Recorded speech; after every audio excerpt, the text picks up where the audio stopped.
Moi. Tervetuloa kaikille. Welcome to Learn Finnish with me, episode 147. I always forget to mention this, and maybe I should make a better habit of it. But if you're enjoying the series, leave a like and subscribe so the algorithm knows to keep recommending this to you.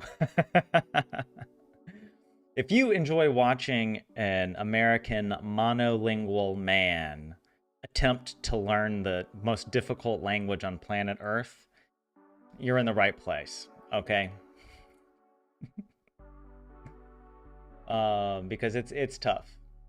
But yeah, welcome in Poyu and Lorelei. I started the stream a couple minutes early, just because I'm sitting here. And let's see here. Poyu says, Ilta, snooker maximum break stream.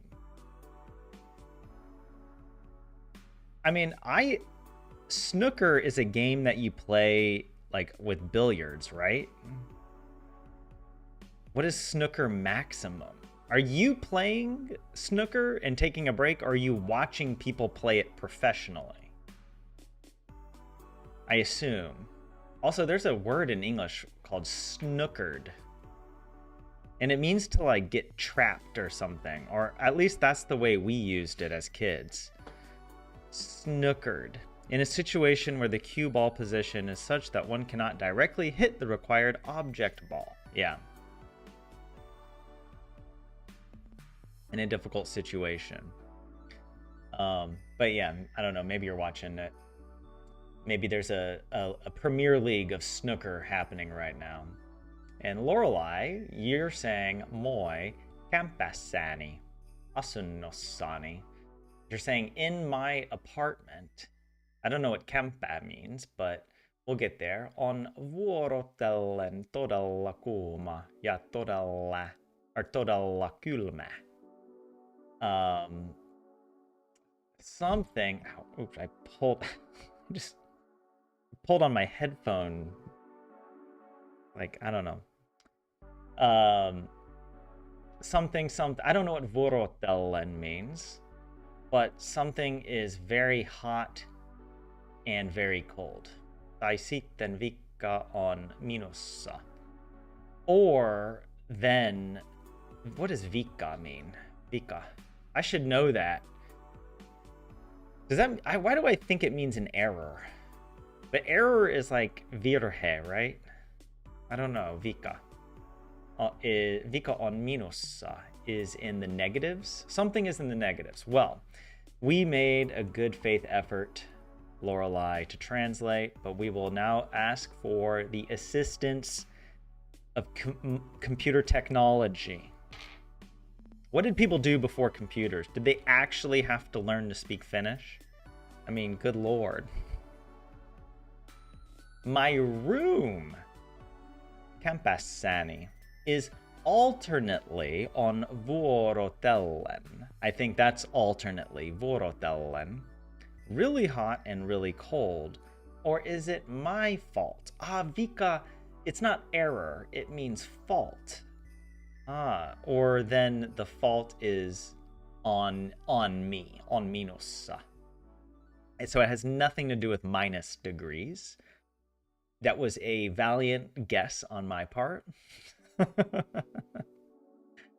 Minussa comes from, does it come from mina? Is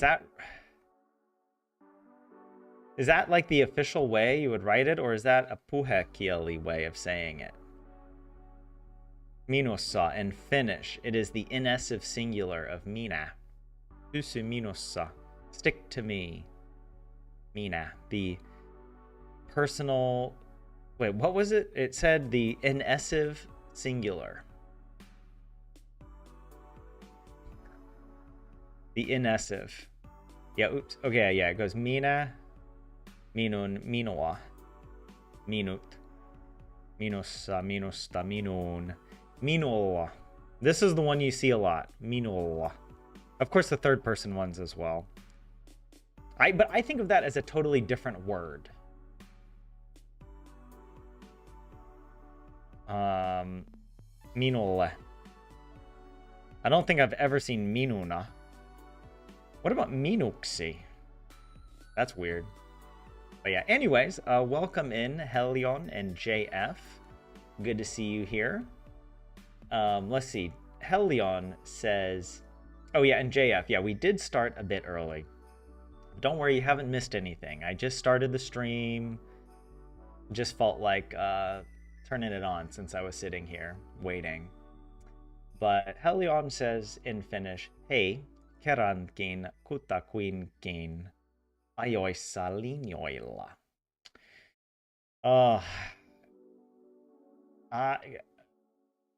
What does keran mean? Does that mean I'm telling or I'm listening? One or the other. It says, hey, I'm telling, what is this? Kutakuinkin. No idea. And the keen at the end of keran, or keran, I can't trill my R's, but that's my best approximation. Keran, kerankin, kutakuinkin, ajoissa, linjoilla. Something of ajoissa, does that mean like on the way to doing something? Or am I getting that confused with another word? I am. I'm probably getting it confused. And then linjoilla. Does that have to do with multiple lines? On the lines, like linja. Well, I have no idea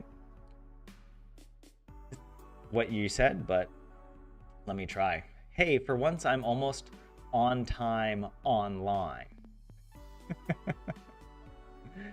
Ajoissa means on time. We have had that before. And wait. For once, I'm almost. Yeah, this feels like, I don't know. Whatever this is, whatever's happening here, like kerta must be the word, right? Kerta means a time, or like, yeah, and so you're like, for once, and this must somehow mean I am almost, and then on time, online. I assume that's the best translation.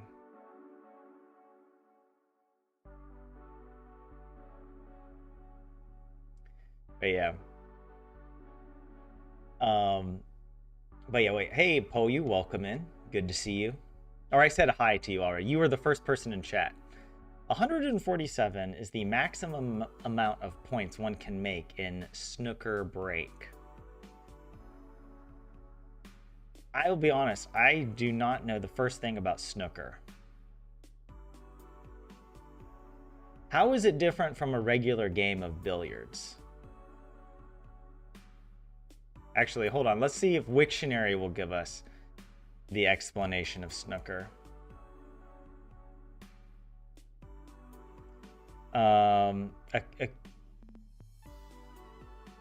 Okay. Yeah. You know what? It's not that important. Oh, I gotta learn Finnish. I can't get too sidetracked, even though I would like to. But Lorelai, am I borked, or is the apartment just like that? That's a good word. Borked. What? I don't know the proper usage of this word in English. Slang, particularly of computers or other complex devices, broken, damaged, out of order. Borked. So I think I have heard this now that it's explained. But yeah. Borked. Well, Lorelai, I hope you're not borked. Did they actually learn insert anything here before the internet? That's the way for a teacher to think. I do also feel like it was always bad. Even now, it's like the internet, as much as the internet gives, it also takes. And people are like, oh, you know, people aren't learning to read. People aren't learning to do math. And I'm like, do you know what it was like 50, 100 years ago? Have you read Tom Sawyer, kids always hated school.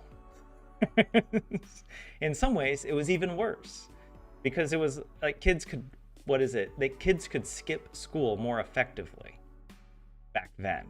Whereas now, it's much harder. Especially with whatever electronic devices keeping track of where everyone is, you know?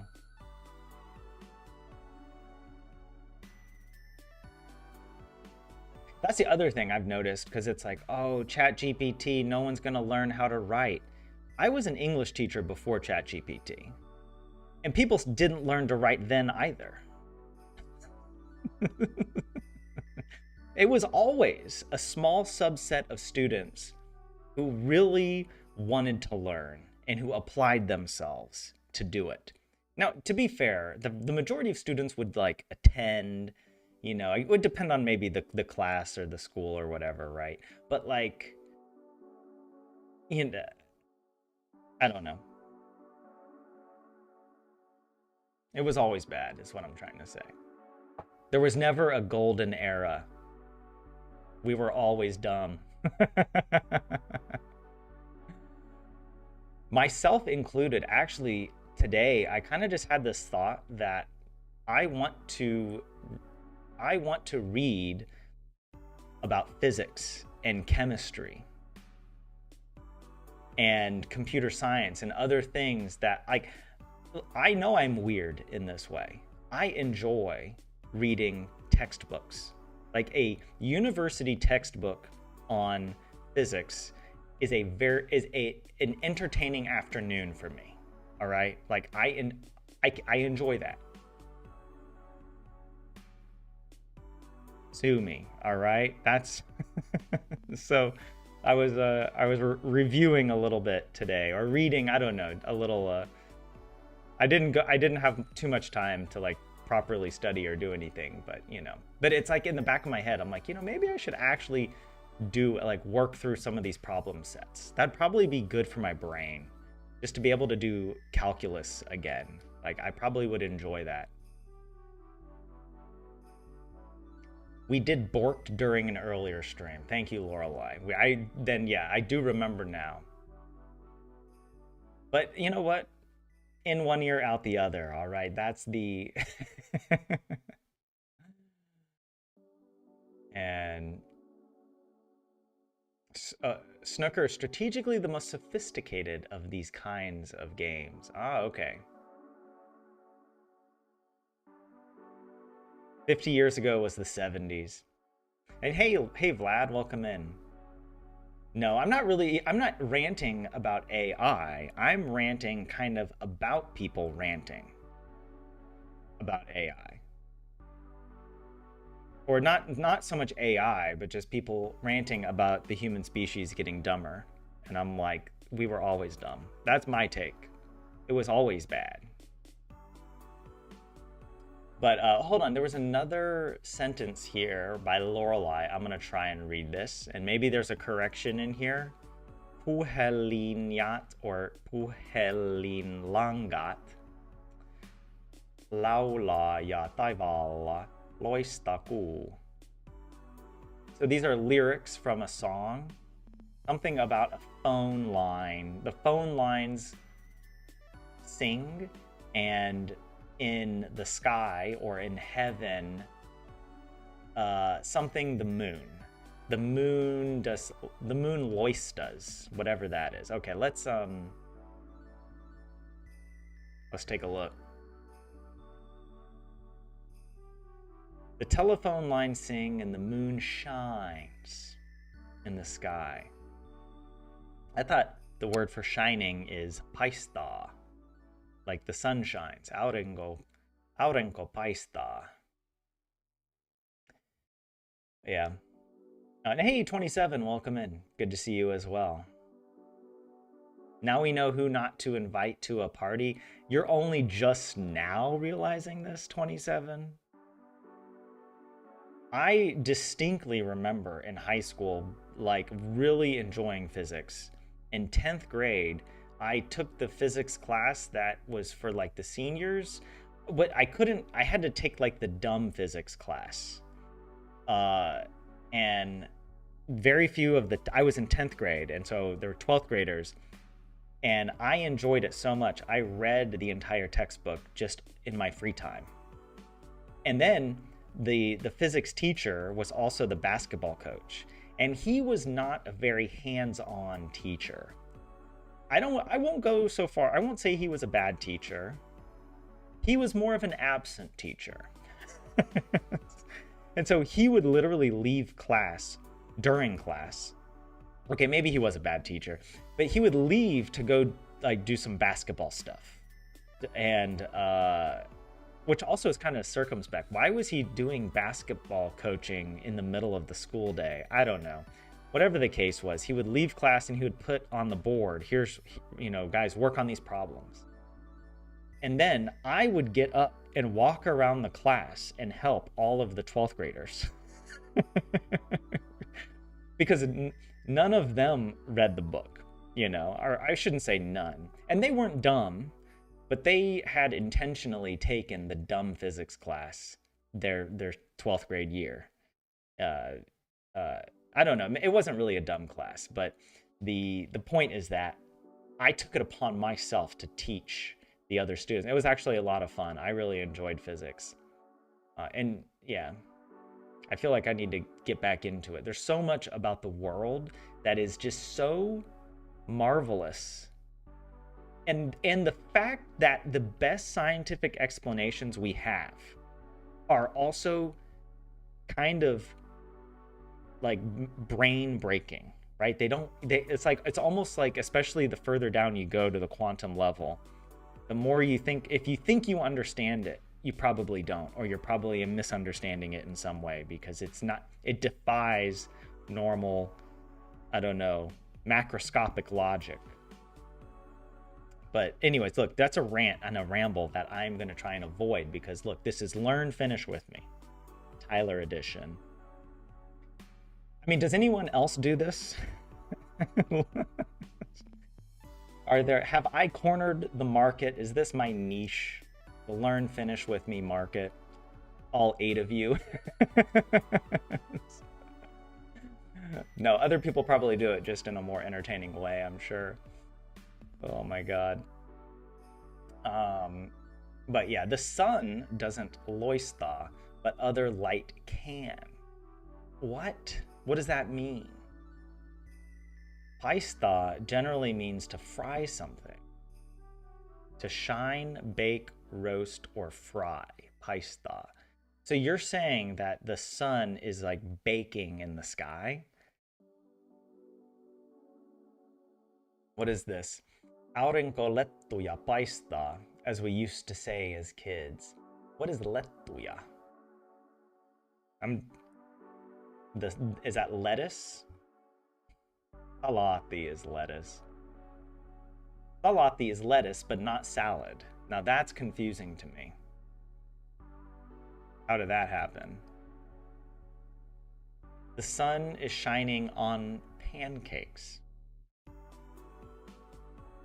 What? What?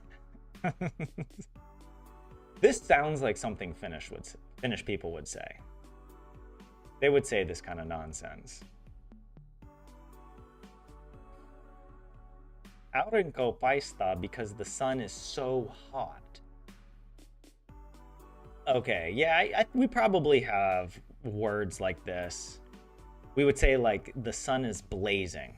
Maybe that's the way we would say it in English. You wouldn't say the moon is blazing. It has to be the sun.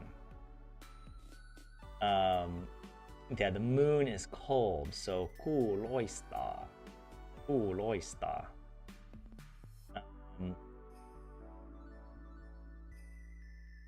Yeah, it has to do with feeling hot. Yeah. What is this? Aurinko sataa ja vettä paistaa. No, wait, you're messing things up, 27. The sun rains and water shines? Wait, is that actually a saying, or did you just kind of invert the words intentionally?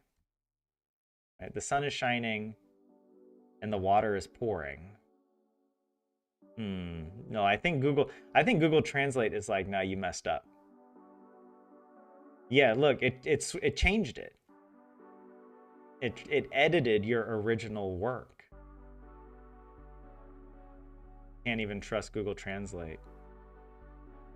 Um, what is that? Taita tulla kesä. Something to come to in like summer? What the summer?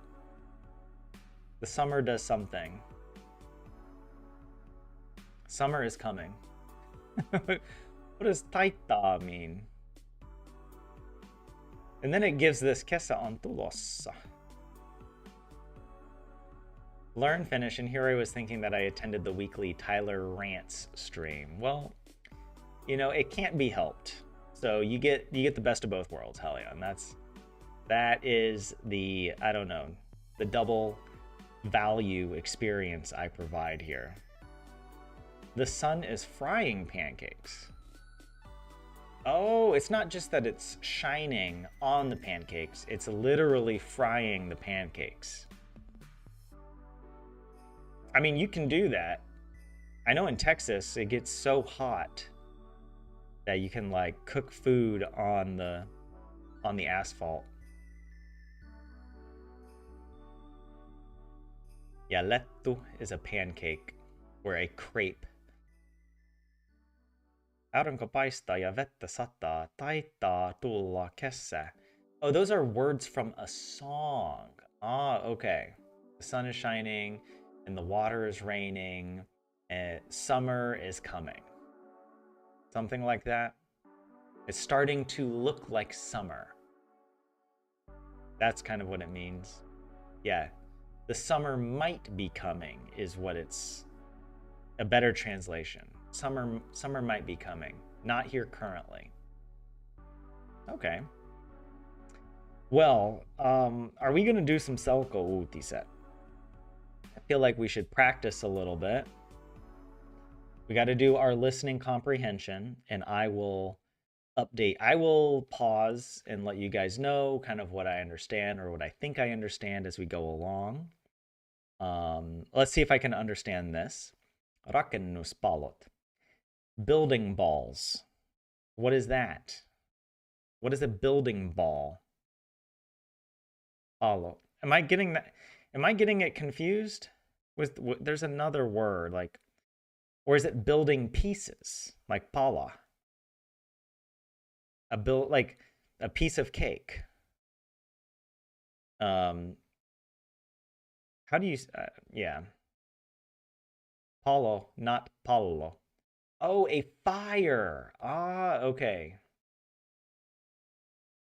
Yeah, the fact that you could be frying food on the asphalt, you tend to use it more ironically since it's like never going to be like that in Finland, right? I mean, I guess if you got a magnifying glass and you could like focus the light down, then, but no, and we would do that as well. We would get a magnifying glass and go outside and burn leaves. Would you guys do that? I'm sure you can do it here in Finland too, right? Like you just hold it over a spot at the focal point and the leaf starts to smoke and it burns a hole in it. That was a lot of fun as a kid. Yeah, the double letters get me. Also because I feel like if you add an ending here, like this, if when you close the vowel of pallo, right? Pallo, then it becomes palot. Or am I misremembering that grammatical rule? The consonant gradation. Pallo. Let's look this up. A ball. And I'm not, yeah, no, it doesn't. It keeps the double L. When does it lose the double L? It doesn't lose the double L at all. I thought for sure the double L would become a single L in some words. Or am I thinking hold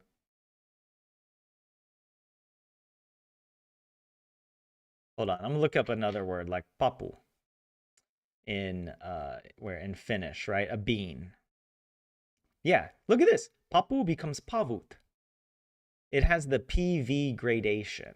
Papu pavut, pavun, papuyen, papuya, papuihin. Yeah, Papua New Guinea, papoon.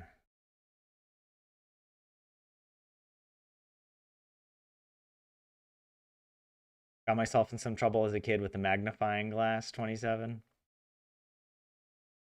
There is something about being a little boy and being a pyromaniac.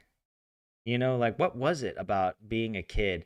I remember wanting to build fires. That for me, I didn't want to cause damage. I just want to be clear. I was not a little arsonist. But I do remember thinking that was the coolest thing in Boy Scouts, that we got to build fires and play with knives. Well, not play with the knives, but we would have our own pocket knife and we would use it for various tasks. I don't know. I'm trying to remember. What did we even use the pocket knives for apart from like cutting rope or something? Not much. Probably a lot more than I remember, but yeah, we had very strict rules about it as well. But I mean, which was cool because when you're a little kid, especially a little boy, you really feel the weight of the world restricting you. You're not allowed to do anything. Oh, you're not tall enough to go on the cool roller coaster. Oh, you're not big enough to do this or that. And oh, you have to ask an adult for help until the adults get annoyed with you asking for help and tell you to go away and you can't do what you want to do. So it's like Boy Scouts was such a great opportunity to be able to like do a lot of these adult things, but in a way that was like safe, and you would actually be taught how to do it and not just like you're experimenting. That was what I really liked about Boy Scouts. Actually, I mean, to be fair, what I really liked about Boy Scouts were just hanging out with all the other guys. That was so much fun going on these camping trips and all the stories that we would come up with, the adventures we would kind of go on, like just going on a hike in the woods together. We would all and a whole adventure would happen. I remember one time, and this was crazy. We were just hiking through the area, and a herd, I don't know the proper term for the group of these animals, but a herd of armadillos just comes ambling towards us. Like, I mean, I was like a big family of armadillos, like adult ones and baby ones. And if you know a thing or two about armadillos, this can kind of be scary because armadillos can bite, and I think they also have maybe some diseases as well that we'd have to be careful for. So like we were I remember being taught like don't mess with armadillos. Like they will mess you up. But they don't go out of their way to attack people, but like if you mess with them, they'll fight back. And this herd of armadillos comes towards us through the grass or the leaves and whatnot, and we just stopped, and it was like, what do we do? We just stood there because it was like, well, we were just watching, and they walked right through us. It was like the coolest experience. It was the closest I'd ever been to an armadillo, and it was so cool to see how unfazed the armadillos were by our presence. They were just like, oh, just a group of humans standing, whatever. We've got armadillo business to do, you know? And yeah, there's so many crazy experiences like that happened in Boy Scouts. So it was just like, I'm really glad that I had a lot of those experiences. But what are you guys saying over here? Papa has a new guinea pig. um, Wait, your personality and different upbringing, you remember it to be more like try not to get killed, Vlad? In what, in Boy Scouts? Or like, wait, I don't know. Or like as a kid playing with fire or something? I don't know. Oh man. Oh yeah, you're gonna leave it to me, Helion, to come up with that joke.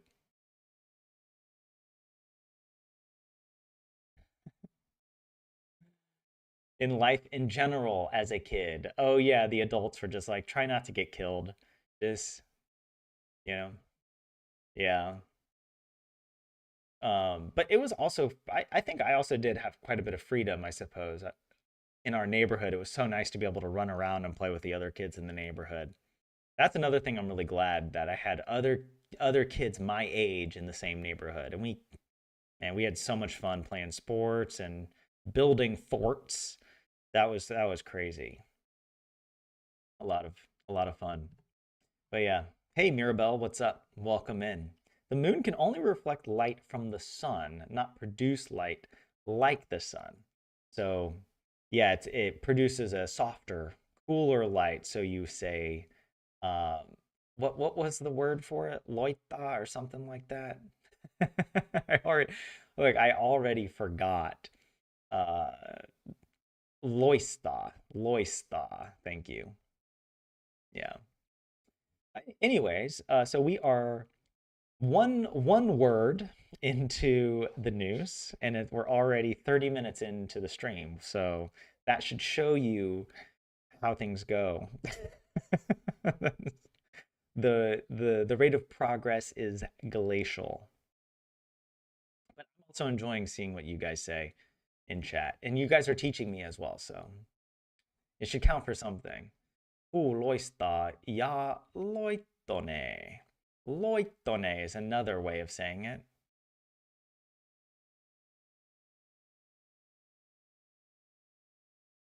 You were very independent, but also not too adventurous. Yeah. Um, Espanyan yuna honettomuus. Oh, that yuna un honettomuus was very unfortunate. Okay, that's why you said that in chat, Lorelai. I was like, what the heck is yuna unet yuna honettomuus? Hold on. Yuna is a train. And maybe this has something to do with like an accident on a train. Um, so there was some train accident in Spain. Although, yeah, I don't really know this. Well, since I don't know the word, let's just look it up. Let's Wiktionary that, see where it gets us. Yeah, oneton means unhappy. Oh, like onni, onnea. But onetonus, or onetomus with an M.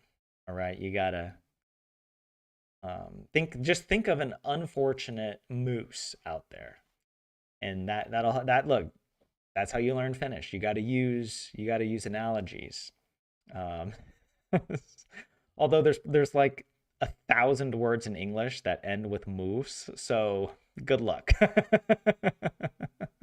Like this is just like a common ending that indicates it's the noun form or whatever. But hey, uh, it's a moose. A moose, not an elk, by the way. Get your elk nonsense out of here. Go back to the British Isles with that. A moose is a moose, and an elk is something different. An elk is the thing that Thranduil was riding in the Hobbit movies or whatever. That's an elk. Um, that's obviously a valid resource for natural history and biology, the Hobbit movies. Um, an accident, a misadventure, a wretchedness. Okay. Maybe not a wretchedness might not be the best translation, but at least in this context. Um, but yeah, terveys testit, health tests. Speaking of health tests, I had to get my blood tested yesterday, and I also got my language skills tested because the nurse only spoke Finnish. And I was very impressed that I understood what she was saying, though granted, what she said was very simple. Very, very short sentences asking if I had eaten anything, if I had drank any coffee, or,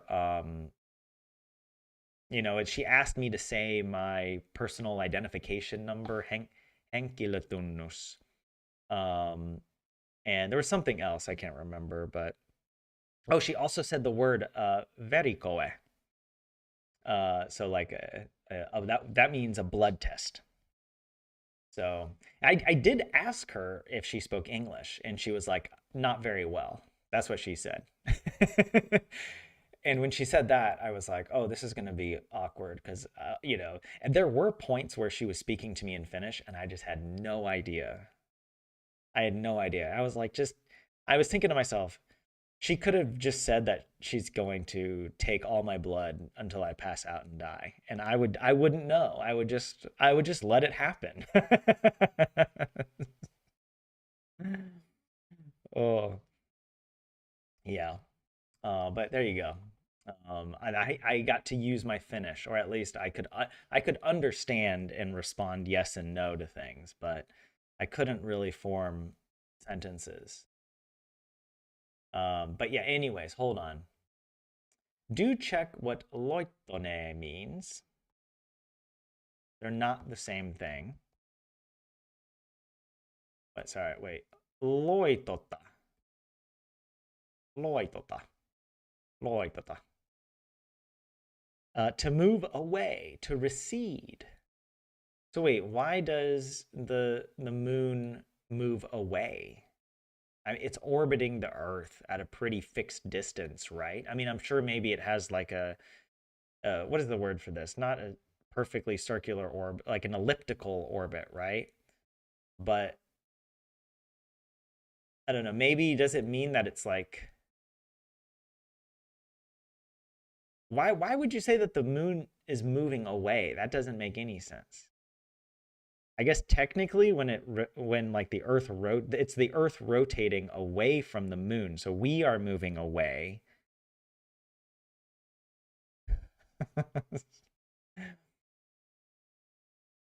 Okay. And yeah, Taivala loista ku, the adder shines in the sky, as opposed to the cool, the moon. Oh, and Laura, you're saying the last car got derailed. This is the train in Spain, and pulled some others with it. And another train hit the derailed cars. Oh, wow. Yikes. Yeah. I feel like I don't hear about a lot of train wrecks in Europe. I feel like the systems are pretty safe, but we do have them, obviously. And maybe it's not the same in other countries. Maybe in Spain, it's not as safe. I don't know. An amusement park, JS. Well done. Well done. And by the way, welcome in, JS. I don't know if I said hi to you earlier, but good to have you here. And all my lurkers as well. Thank you. Um, yeah, nevertheless, you managed the situation. I was thinking about it. I was like, at the very least, I have a story to tell on Tuesday evening. You know, I'll going trial by finish. But you wonder what the dictionary says about that, Tyler. Wait, it says about what? Moving away? Wait, oh, the distance of the moon is increasing slowly. I have heard that. But like, I mean, that's so slow. It's going to take like millions or billions of years before the moon like gets flung from Earth's orbit, right? That's why I was like, it can't be a saying. Or the way that it was presented is that the moon shines and moves away. Like that doesn't seem like a common saying, but maybe it's not. Maybe you were just stating a fact. And have I tried Derail Valley? No. What is that? I assume this must be a video game, right? But laser measurements show the moon is moving away from Earth at about 3.8 centimeters per year, 1.5 inches. Thank you for the inch measurements. I would have been lost. The adder and viper being the same species of snake. At least in English, those words can be used to describe many different species. Um, so I don't remember. There might be a more specific phrase or term for the type of snake here in Finland, but I can't remember. It's an astronomical event happening on a glacial timescale, like my Finnish acquisition ability. Will Tyler pass the Uki exam or will we get Grand Theft Auto 6? Which will happen first?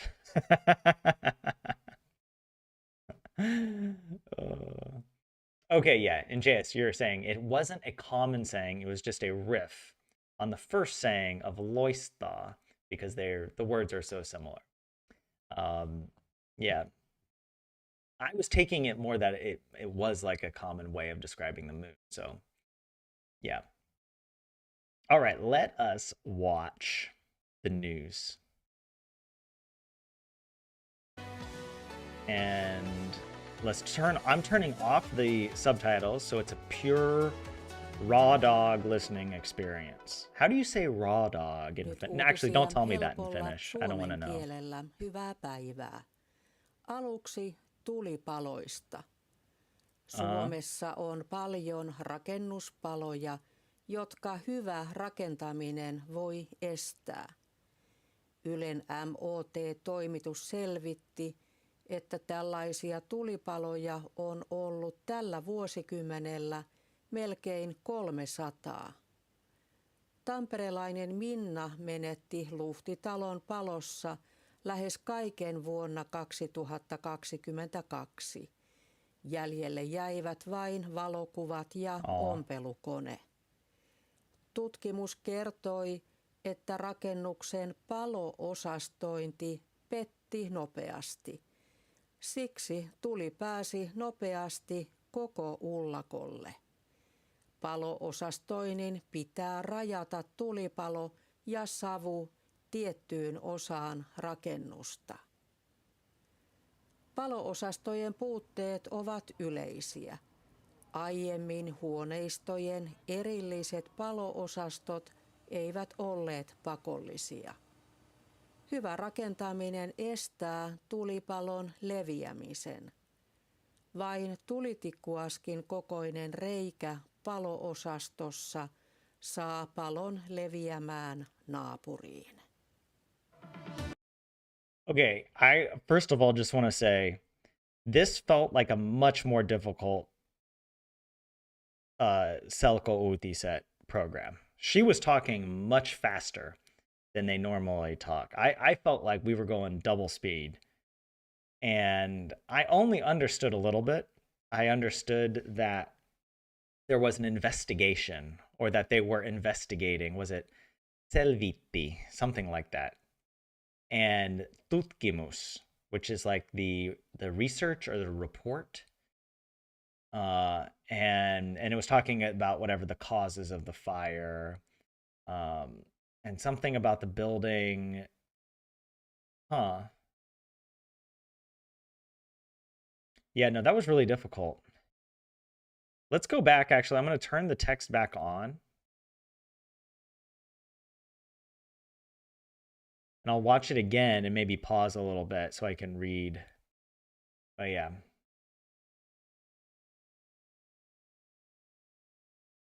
Oh, next month there will be NASA's Artemis 2 moon flight. That could be pretty interesting. Oh, the dog was fine. Okay, I was like, someone please tell me the dog made it out. The graphic that they produced was far too ambiguous. It just showed a policeman standing in front of a dog, and then the dog just disappears. It just fades into nothingness. I mean, visually, that tells me the dog died. What? But yeah. It ran away when it was saved, but was later found. And they don't build houses properly. Oh, that's interesting. I feel like that surprises me because I feel like so many of the buildings in Finland are very well built and regulated. But I know obviously that might not always be the case, or maybe it's I don't know.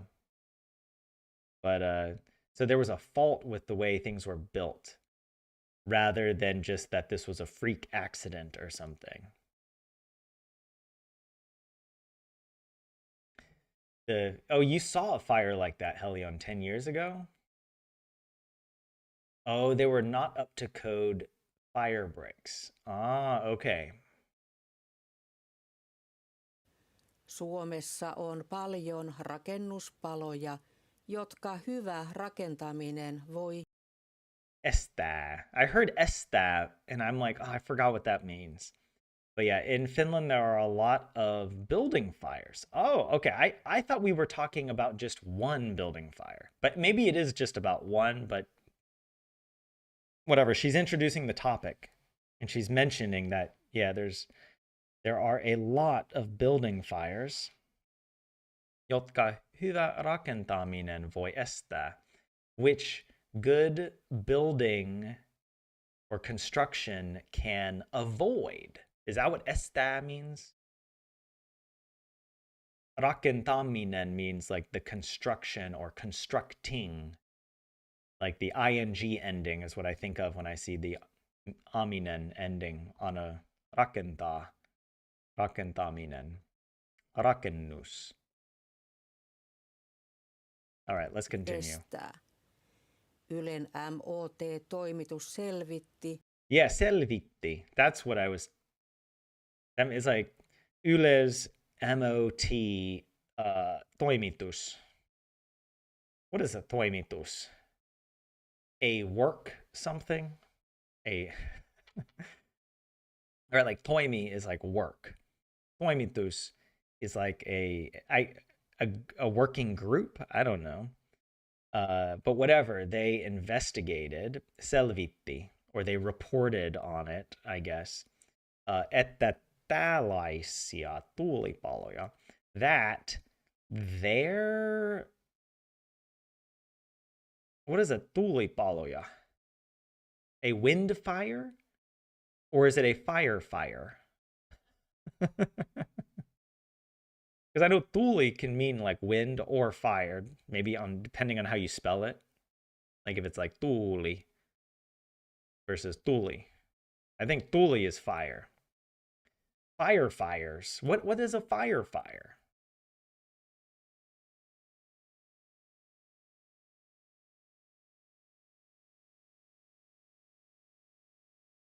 Uutistoimitus. It would be like the investigative journalism desk. Ah, okay. The and I can't say investigative. Why is that such a difficult word? The investigative journalist desk. They whatever they investigated or they reported. Yeah. JS, yeah. There's the standard for building, but there's also construction with some corner cutting. I guess I come from America where nothing is built to code. At least compared to Finland, I feel like construction companies in the US are so shady, and especially for like people's homes. Maybe for like certain like buildings like skyscrapers or something, they're more closely monitored, but like if people are building their own home and they've got general contractor with like subcontractors, uh yeah,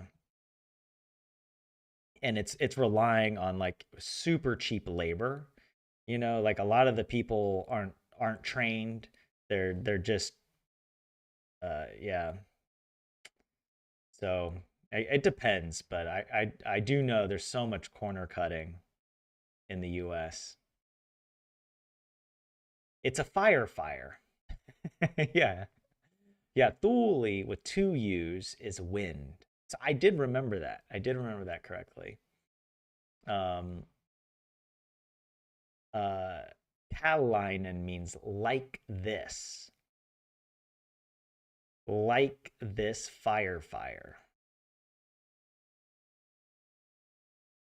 Yeah, the Icelandic people build everything out of stone and concrete. Although also I know in Iceland they have like no trees. It's like They don't have any wood. Or I guess it would be. It's probably really expensive to build stuff out of wood over there, as opposed to like in the U.S. we had an abundance of timber, from Canada, and so yeah, people build their homes out of wood. Um, yeah, yeah. Oh, tulipalo is a house fire, not just a fire in general, like tuli. Tulipalo is more like, yeah, something is caught on fire. Yeah, they do, but only planted ones. Okay, wait, let's continue here. Että tällaisia tulipaloja on ollut tällä vuosikymmenellä melkein 300. Um, yeah, the firefighters have been there. Vuosikymmenellä. Is this about a decade? Is that referring to 10 years? Melkein sata. Wait, but she said it a bit. Hold on. Let's go back. Toimitus selvitti, että tällaisia tulipaloja on ollut tällä vuosikymmenellä melkein 300. 300. Okay, she didn't say it in a weird way. I'm always hesitant when I see numbers. Do you say it the normal way or do you go crazy mode? Finnish people go crazy mode on numbers sometimes. And it's like, okay, look, in English, it's tough to remember like one and first, two and second, right? We've got the cardinal and ordinal numbers, but Finnish numbers are like, oh, hold my beer. We're gonna go, and it's not just the end of. You would think that Finnish people would just have like the 3 would be normal, and then the 100 would be the thing that you change the ending of. No, you got to change every number. Every number needs to be converted, and it just, oh my god, it breaks my brain. But anyways, they're saying melkein means almost 300 kolmesata almost 300 fires broke out, tulipaloja, over the past 10 years. Is that what vuosikymmenellä? It has to be that, right? Yeah. Yeah, Vlad, you guys go into crazy mode. Yeah, meanwhile, French and Danish numbers exist. The thing is, I can handle French numbers, even though French numbers are kind of crazy too. They're crazy in a way that is easy. They're manageable crazy. They're kind of crazy that can take their medication and we can handle it. We can handle the situation. Finnish numbers, there's no medication that can bring down the crazy from the morphology. Finnish numbers are like werewolves. If werewolves could also transform into like hippopotamuses and, I don't know, polar bears and giant squids and whatnot, just you name it. That's what it feels like speaking the Finnish language. Whereas French is sort of like, oh, the number 94, you have to say like 4, 20, 14, right? It's like, it sounds ridiculous, but once you kind of learn it, it's like, that's it. You don't have to do anything more than just remember that. The Finnish numbers are like, oh yeah, we get grammatical on you. You have to do math to do the math. You have to treat numbers like a Sudoku puzzle and fit all the numbers in, make it all add up just to be able to say the number.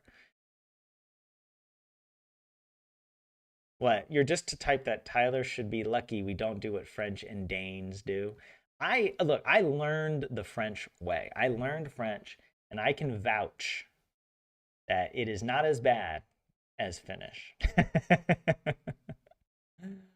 Okay, here's a question though. Now that I haven't Okay, what is a teenager to you guys? When you refer in English, we teenagers refer to adults and adolescents, mostly adolescents, but adolescents to adults, 13 to 19 years old, right? Those are teens. 11s and 12s are not teens. They might be called preteens. I feel like 12 is a preteen. I wouldn't even think of 11 as a preteen. Like you're still like a child. Um, but in Finnish, when you get to 11, you say one teen, two teen, three teen, like a Dr. Seuss book or something. Yksitoista, kaksitoista. So do you consider 11 and 12 teenagers?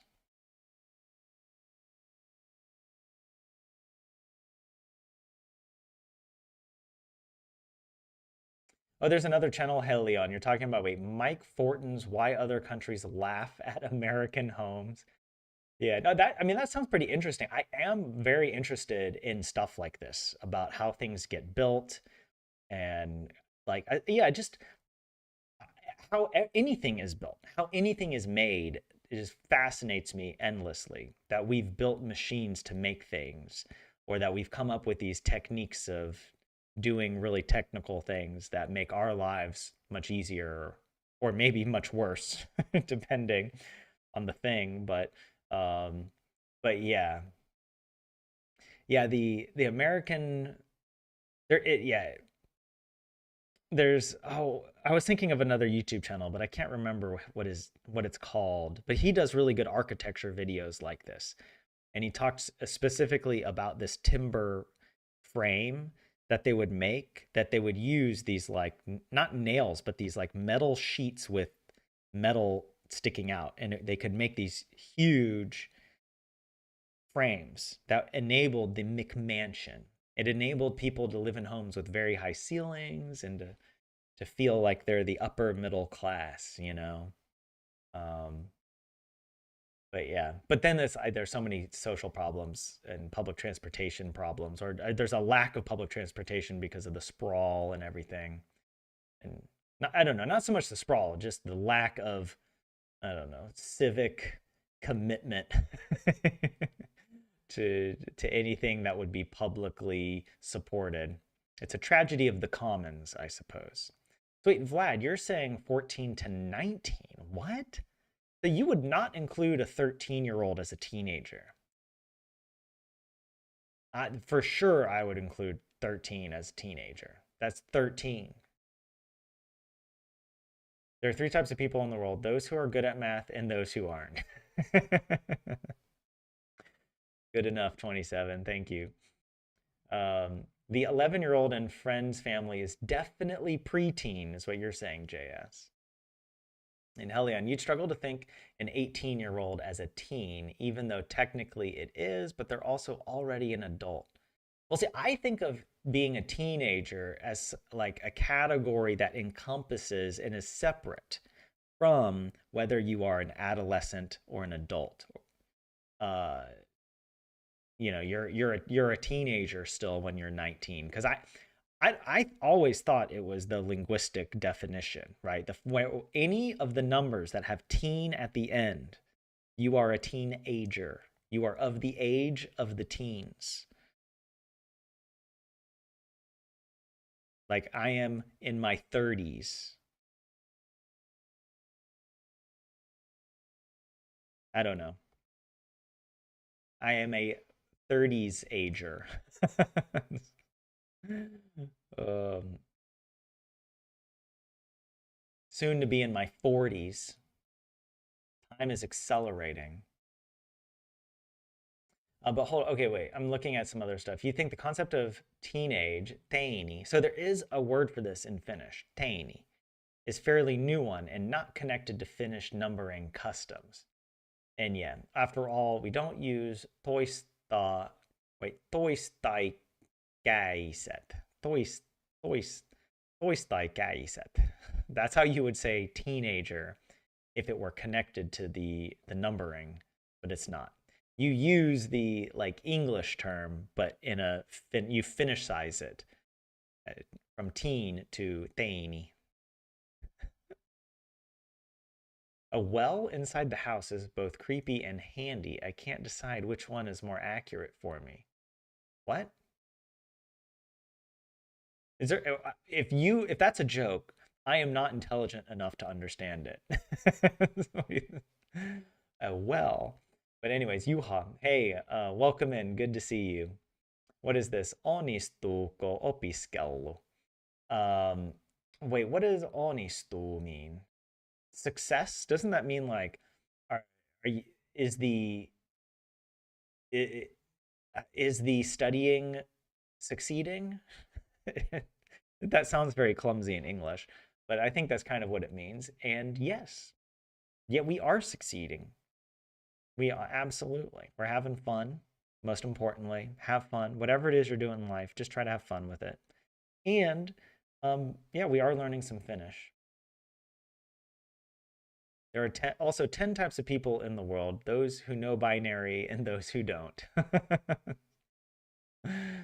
Love it. What? Skincare products bought to 7-year-olds is ridiculous, though. Oh, yeah.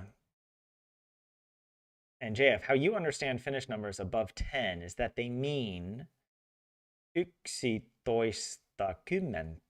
as in one of the second 10.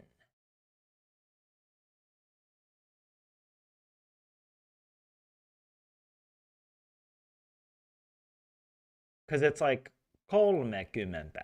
Yeah, why don't you say yksi kaksikymmentä? Wait, no, kaksikymmentä is 20. Why, wait, but how? But toista means like the other, or like toinen. I'm thinking of toinen. Is toista from toinen? One other 10. What? Now I'm confused. But you're not sure if you're correct. You don't think the toista and teen are the same. Ah, okay. See, yeah, obviously. I don't even know where teen comes from in English. Why do we say teen? Is that from 10? That we are adding, we've modified the word 10 into teen somehow? And then 20 and 30? Like 210 becomes 20, 310, 30? Is that how it happened in the history of English? I don't know. I feel like I learned at some point and I forgot. Dear math, grow up and solve your own problems.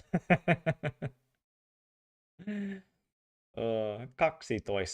Two of the second tens. The second, yeah, like toinen can mean the second, like the other or the second. Also, 1.5 puolitoista, half of the second. So if you're gonna say like 1.5, you can say that as puolitoista. It's like half a two, but only if you're looking at the half between 1 and 2. Not half of 2, but half of 1 and 2. 1.5. Despite the look on Tyler's face, that makes sense. But I'm not there yet. Y'all are living in some parallel universe with different physics or something. This is not the observable universe I am experiencing. And Mirabelle, you're saying it's not a joke. You saw a TV show about creepy homes, and one had a real well built inside the house, a few hundred years old, though. Oh, interesting. Yeah, I don't know. Maybe it could help you with the tulipalo. You would have easy access to water. So I guess I don't know. But yeah, okay. Toista is the genitive of toinen. Also, I just want to point out on screen right now, they really went all out with the animation of this number 300. I feel like I'm in the movie 300 and the Spartans are about to bust out in their shirtless super jacked bodies and with spears, ready to kill the Persians or whatever. uh,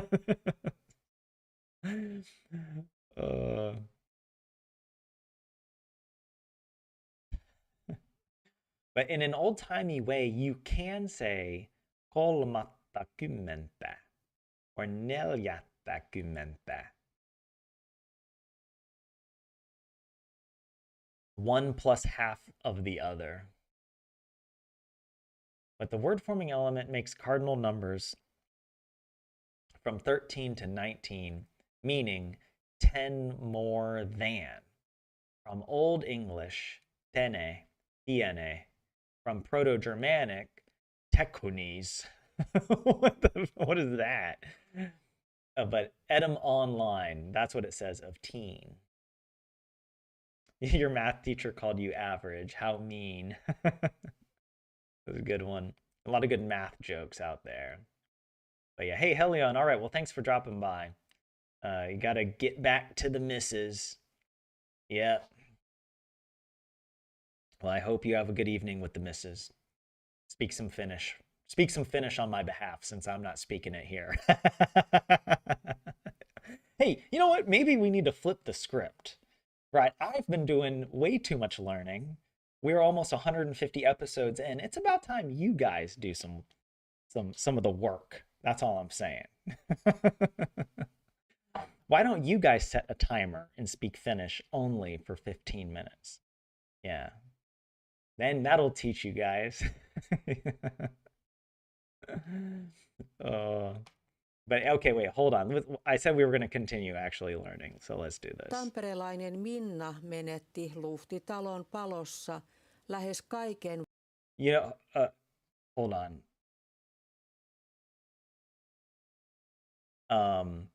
I know Minna it comes from the same root as William. William in English comes from Wilhelm in whatever German or Germanic, and the feminine form of Wilhelm is Wilhelmina, and in Finnish, Wilhelmina became Minna. I think that's the etymology there for Minna. But yeah, so it's saying the Tamperelinen, the Tamperelian. Is that how we would say it in English? The Tamperine woman named Mina, or I assume Mina's a woman's name. Menetti went luhtitalon palossa.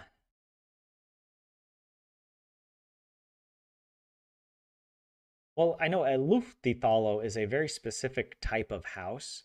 It's kind of like a row house, but it's not really a row house. It's almost like a little. What do we have a word for this in English? But you basically have a little. A, I can't think of it, but yeah, it's a certain type of house, where you almost occupy like a little rectangle inside this building, and all the rectangles kind of face the same way, and you enter your apartment from the outside, so there typically isn't like a stairwell. It's not like you enter the building and then go up the stairwell, which is a normal like asunto. um the luhtitalo is more like all of the homes are accessible from the outside.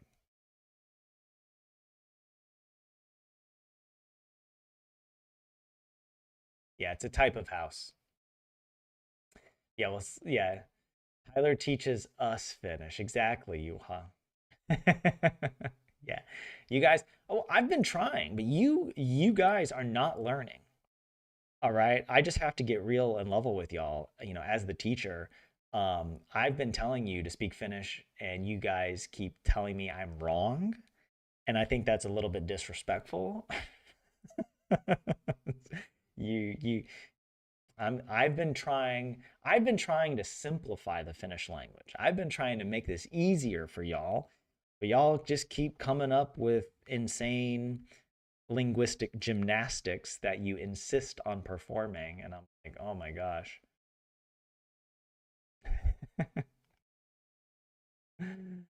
But you actually tend to speak quite a lot of English with the misses just because sometimes things get to our brains quicker in English. Interesting, Helion. That is pretty interesting. Yeah, Wilhelmina. Um, but yeah. Oh, you're gonna keep it in Finnish just for me, Helion. Thanks for that. Yeah, I could tell you need to brush up on your Finnish, Helion. You gotta work on it. According to feng shui, you shouldn't have mirrors in the bedroom. How many still have at least one? I must say, to get up and the first I see is my morning face would give me the Paskahalaus. What? Pascha is, doesn't that mean like poop, but like a not a very nice one? um, but oh wait, Google Translate says a luhtitalo is a house of worship. Well, yeah, Google Translate doesn't know either. Yeah. But okay, hold on. Something about in the fire of the luhtitalo. Lahes, doesn't that mean like even or something? It's an adverb of some kind that kind of even or almost or nearly. I don't know. Kaiken, all lähes kaiken vuonna 2022. in the year Jäljelle 2022. jäivät vain valokuvat ja ompelukone. Jäljelle jäivät vain valokuvat ja ompelukone. No idea. Valokuva, is that a light a type of, hold on, wait. I was thinking of elokuva, which is a movie. So what is a valokuva? A light image, an image of light? Or is it a photograph? And so photographs, is it like basically is it saying maybe what she lost because that's like personal things that were lost in the fire? Also, I like we get the notification on her smartwatch. XXL. What does it say? It's like Valamina. Trying to read upside down. Pakkoittene something. I can't read it. It's too blurry and it's upside down, but it's sort of saying like your package is ready, right? XXL is a sports kind of equipment store, sporting goods store. So she ordered some stuff and she got her notification. She needs to go pick up her package. That's another thing that was like a surprise for me going back to the US. Everyone still gets their packages delivered like to their door. And everyone has cameras now. Like everyone has a Ring camera that's connected to the phone. And if anyone walks past your front door, your phone buzzes and it shows you the video of who is there and the packages and everything. And that's so weird. Like people are like their own surveillance state. But obviously, one of the problems is package theft. The fact that people steal so many packages off people's doorsteps. Um, yeah, it's a shame. But also here, you can't. I don't think. I mean, actually, I don't know what it's like if you live like in a detached house or something. But typically, they won't leave a package at your front door. You have to go pick it up at the post office or from one of the lockers in the grocery stores and whatnot. And I wonder why don't Americans use lockers? Like, why do people still get stuff delivered directly to their front door? Why hasn't Amazon set up more of these lockers for people? Are Americans just that lazy? They accept the risk of things being stolen. God forbid they have to go and pick something up from the locker. I don't know. Um, but yeah, lähes means almost. Okay, thank you guys. I almost got it correct. I did say almost as one of the options. Yeah, a valokuva is a light picture, a photograph, a picture of light. Oh, and yep. I mean, you could probably fill in the gaps here visually what an ompelukone is. We do have a very big hint on screen. It is a sewing machine.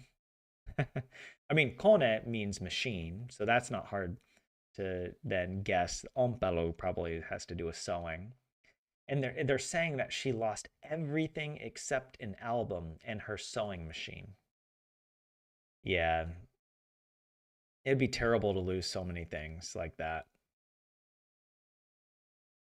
All of so many of like the like over Christmas I was going through a lot of my old things at my parents' place, and I have kept all of like the cards, any notes or cards or letters that anyone has ever written to me, I've pretty much kept. Like I almost never throw away stuff that someone else has made or given me like that. Um, and it was a trip down memory lane going through some of these boxes and flipping through some of these old letters. I was like, oh my gosh, you know. And it made me, yeah, I would be sad if I lost those because it's like my memory is failing. It's funny that like I was reading some of this and I'm like, I don't even remember this. Like I remember kind of, like I remember the people involved, but I don't remember this letter and whatnot. Like that's kind of crazy to think about, but yeah. Oh my God, by the way, guys, it's already 8:15. Have we been look, you know what? I'm blaming you guys in chat. All right. I have been attentive. I have been on the ball. The reason we haven't gotten through the Selko Uti set is because you guys keep making jokes. You keep saying things in Finnish in chat that then I have to try and translate. So, look, if we are going slow with the Selko, it's not my fault. That's the important thing. Let me give you an important life lesson. All right. Whatever is happening in your life, do not take accountability for it. Blame other people. All right. If you're a teacher and the lesson isn't going well, blame the students. All right. That's just, but if the students actually learn something, take full credit. Take full credit. All right. There you go. Recipe for success. All right. I mean, delusion is an important life skill. But oh, a photo album. Wait, is that what Valokuva something okay, is photo album on one of these words? It says Valmiina paikoillane pep älä missä tämän viikon tarjouksia. And it seems yet to be from the sports store XXL. Valmiina is like ready. Paikoillane pep. Something like I think of paikka as a place. And so something about like she has to go to a location or something is in place. I don't know. Alla missa. So it's like alla means like don't. And then missa is miss. No, it would be too easy if it was that. Don't miss today's the offers for this week. It doesn't mean miss because that would actually make sense in the context of the sentence. Yeah, missa, not missa. Ah, okay, yeah. Um, it does mean miss. Dude, I was just trolling, but sometimes Finnish is that It's Finglish. Missata. Missata. Don't miss. Älä missä. Älä missä tämän viikon tarjouksia. Yeah, tarjous is like an offer. So don't miss this week's offers or like deals. Deals is probably the better word in at least in American English, I feel like. Because everything is on offer. Like everything is for sale, but not everything is on sale. Not everything is a deal. Um, oh wow, JS, there was a fire in your building? Wow. Oh yeah, the package thief. Those videos. Oh, there is something very profoundly American about those videos and about just the whole situation.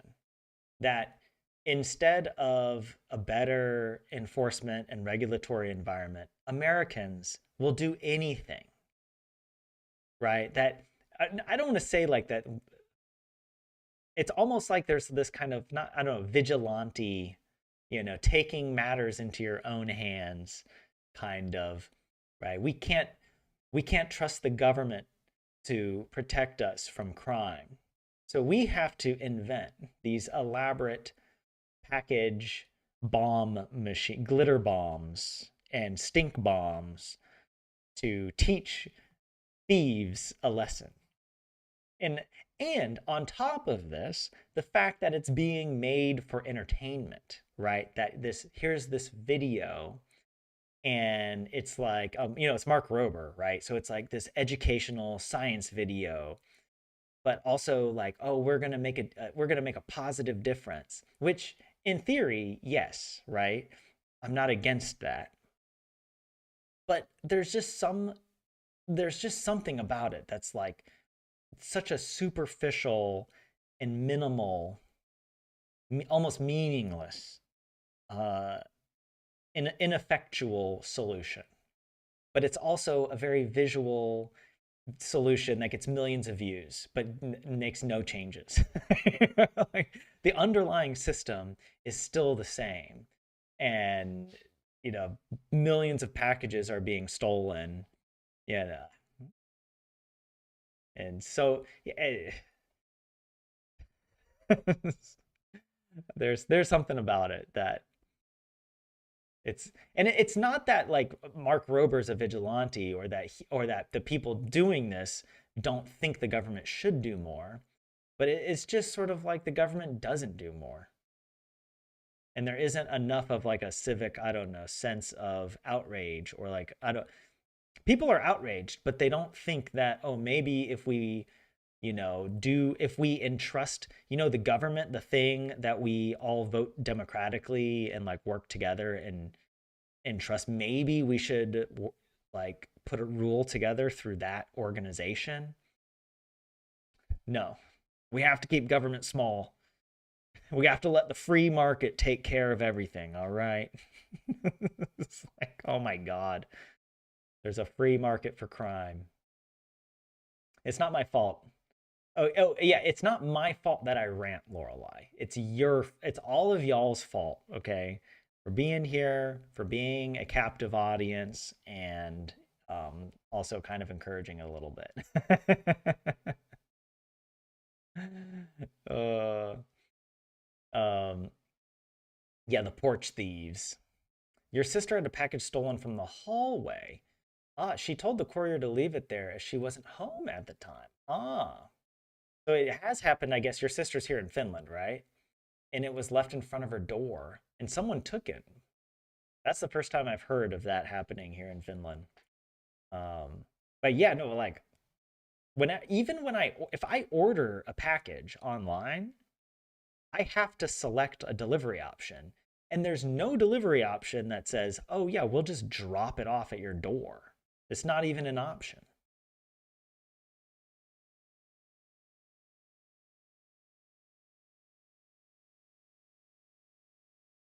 Also, here's another thought, and I know I'm rambling, but this will be the last thought. It's so much cheaper for the delivery company to drop it off at the locker because the most expensive part of the delivery is getting it from like the local post office to your front door. Like for any postal system, that's the most expensive part. And so it's like, why are Americans paying for that when they could just get a locker? Their deliveries would be cheaper and safer, and insurance would be a lot cheaper, or they simply wouldn't need all this extra insurance to cover the packages being stolen. You know, or at least the company, if they aren't paying the insurance, the company is paying it because, or maybe the company is. I don't know, but I feel like it's a huge waste of resources for people to be delivering stuff to your door, especially when the risk is so high that someone is going to come and steal it. Also, now it's created, I've noticed this as well. It's created, like when I was back home, I noticed, like, what's the word? Not a, like a hyper awareness. When your phone goes off and someone's at your front door, you're like, what the actual F? Who is that? Because you're thinking it's a criminal. When in reality, it's actually just the delivery guy, you know? Um, I don't know. There's it's just another thing you have to worry about. And like, man, I don't envy I don't know, the suburban single family home experience in America. I really don't. You get hangry now listening to Tyler and reading the comments, Mirabelle. Wait, hangry? Are you are you hungry as well? I guess you're already hungry and now you're getting angry. Yes, we got to activate our anger, but towards a positive direction. All right, towards positive social change. Um, but wait, but then the thief returned to the post office, and your sister got a call that oh my, that is the most Finnish thing ever. Someone dropped off a package, and then a Finnish person stole the package in order to return it to the post office.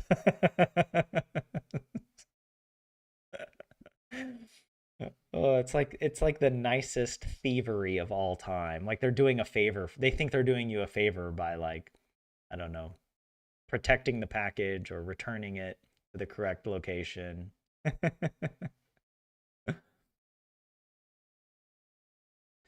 Apparently the thief wasn't interested. Oh, so they actually opened the package?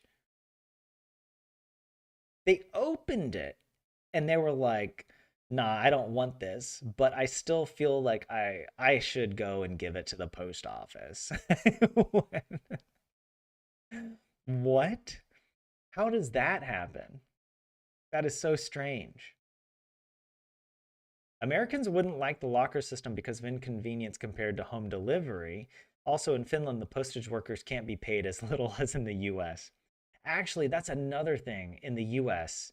The everyone, like all packages now, are pretty much delivered by like just random people. That's the other thing. Like, it's there, of course, there are like postal workers or like postal companies like UPS that will have clear markings on their vehicles and whatnot. But then other sometimes a package arrives and it's just some dude in his truck and he's delivering packages like an Uber driver, right? And that's really weird. That's really also because when someone just parks in your driveway and walks up to your front door and they have no official uniform or anything, you're like, what the heck, you know? And I remember as well when I was back in Texas, my parents were like, we need to call the police or something because there is a car following the post office car. And they were like, they worried that that person was scouting which packages were being delivered where and possibly stealing it or relaying the information to someone else to come and steal the package if they were being left on the front door. Uh, it's like, oh, it's like America's crazy. All right, it's like, oh my god.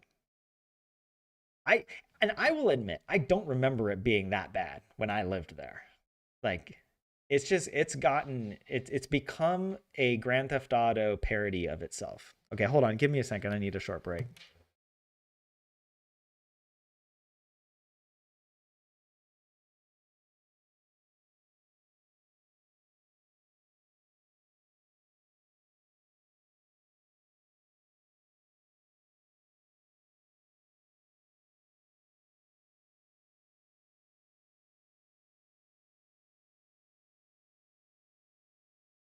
Like in Grand Theft Auto, part of the parody of Grand Theft Auto is that when you're in the car, you're listening to the radio stations, and there's crazy people on the radio, like the televangelists and the conspiracy theorists, especially like the right-wing conspiracy theorists. But back when I lived in America, that was more fringe. Like it was only on the radio or on the internet, and it wasn't taken that seriously. But now that's mainstream. It's not just in mainstream news, it is the mainstream government now, that conspiracy theorists are basically running the American government. It, it's crazy. Um Anyways, all right, well, back to learning Finnish.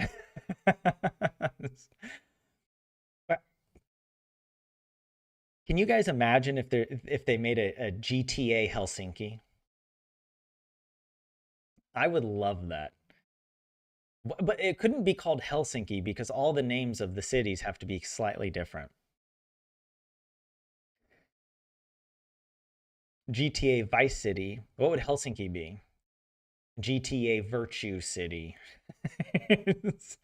And you can't do anything like you can't steal a car because people are so nice or whatever. They'll just like give you a ride or something. I don't know. You steal rides on the trams and you try to avoid getting a ticket from the ticket whatever the ticket people. what what would be a GTA Helsinki game? You uh, like you try your best to avoid going to university, but you still somehow become an upstanding citizen, you know, and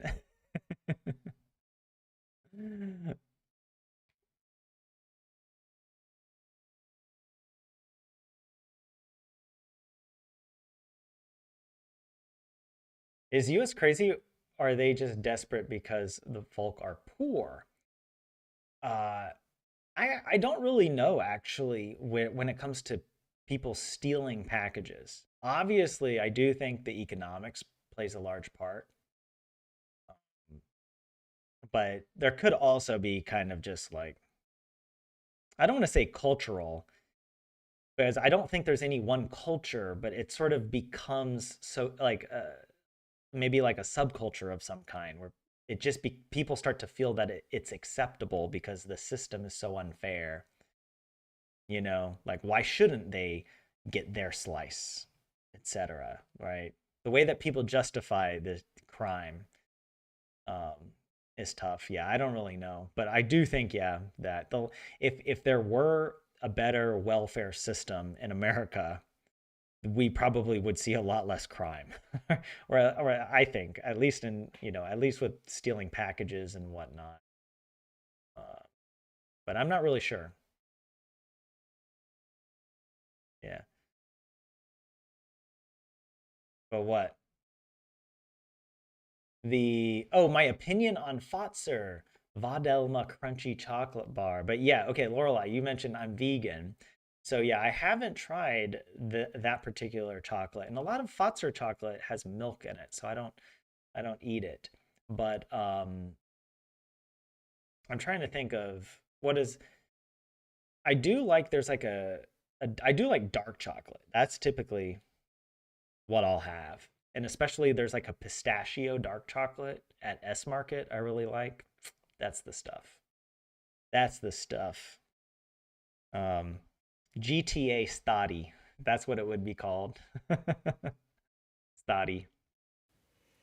Tutkimus kertoi, että The research rakennuksen says that the building's palo-osastointi fire Osastointi. Petti nopeasti. Something happened quickly. Petti nopeasti. Well, osa means like a part. But maybe, I don't know if osastointi. Petti. Basically, the fire spread quickly, right?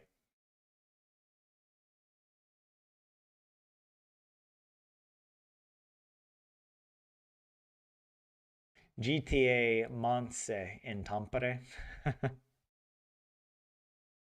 I think that would be a lot of fun to play a GTA style game set in Finland. Siksi tuli pääsi nopeasti koko ullakolle. That's why the fire pääsi. Pää is one of these words that can mean like 100 different things. But in this context, I think it's meaning that it spread quickly. Pääsi nopeasti. Koko ullakolle. Through the whole, and ullakolle. Maybe that's something to do with like the upper part, like I guess the attic, right? I mean, the visual on screen is the attic, so something like that. Palo-osastoinnin pitää rajata tulipalo ja savu tiettyyn osaan rakennusta.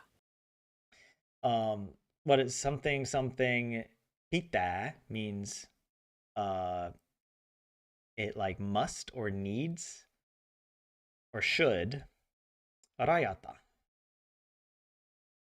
I should know this. Border to border? Raja means a border.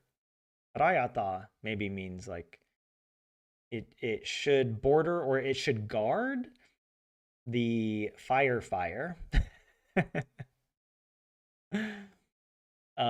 Ja savu tiettyyn osaan rakennusta. I don't know. This is too much. This is too above my pay grade in the Finnish language. Tiettyyn. No. I'm thinking of like tietokone. But I don't know if this tiet has anything to do with tieto. But what is this? GTA Läyliäinen. To contain the fire in that part of the building. Okay. Like to a certain... Oh, okay, this means certain. And to a certain part of the building. Osan rakennusta. A part of the building.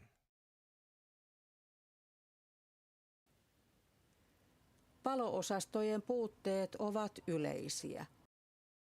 Yeah.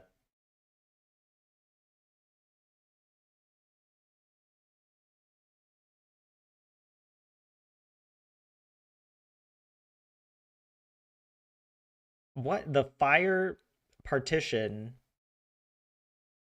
is talked about generally? Fire partitions are talked about generally. Is it a partition? I don't even know. Osasto.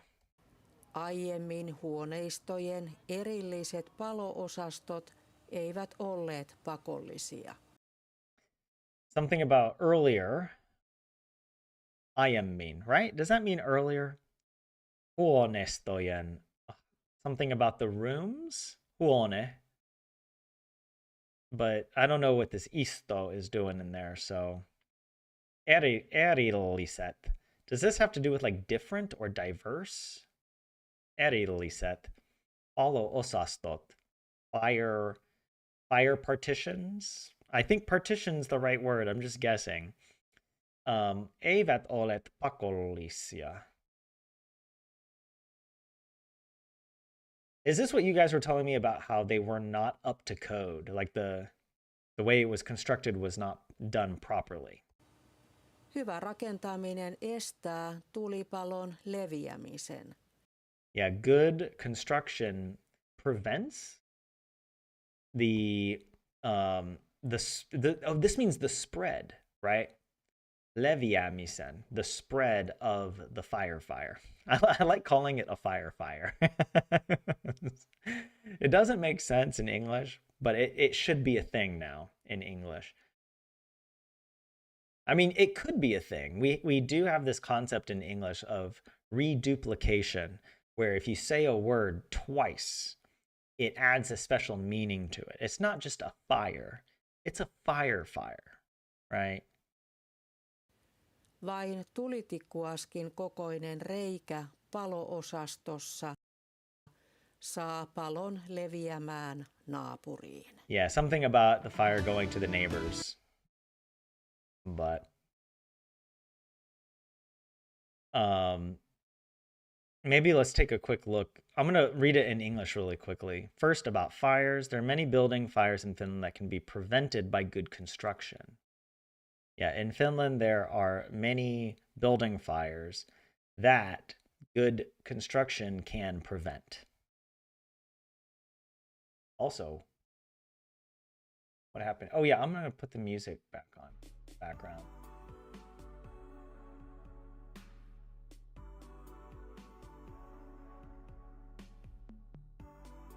But yeah, hold on. Let me see in chat. So the fire can't spread according to more or less fireproof materials.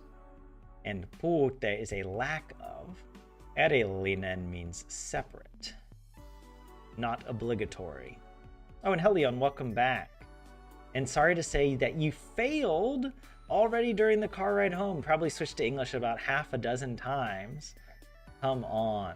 Sometimes even kesken lauseen. So in the middle of a sentence. Helion. What the hell, Leon, are you talking about, bro? All right. I do remember that when I was teaching, especially, yeah, teenagers would switch in the middle of a sentence between Finnish and English. It was very strange. It was very weird to hear that. But yeah. But I also feel like it was more of a thing. Most Finnish people have told me that like a lot of teenagers do this, but you kind of grow out of it. Like you don't keep doing it later. Like unless you're Helion. I don't know how old you are. But you still do it. But what was I doing here? Okay, yeah. I want to say the Google Translate, just so we can catch up on some of these words that I wasn't so sure about before we end the stream, because we've been doing this is a bonus stream for you guys. I only commit to doing 1 hour on Tuesdays, and we're already an hour 40 into the stream. I say that like I'm like that teacher who's like, you better be thankful that I'm your teacher, even though you're like being held hostage there, you know, like, oh my God. Yeah, show me more appreciation, all right? The editorial team. Okay, yeah. Ule's MOT editorial team. Also, MOT is a word in French that means it means word. So that's what I'm thinking of when I see mot. I'm thinking like that would be a good name of a journalistic team or a newspaper. In France, they would call it The Word or something like that, right? There might be something called that in France. I can't remember. But I assume it's something different in Finnish. It's an abbreviation for something, probably.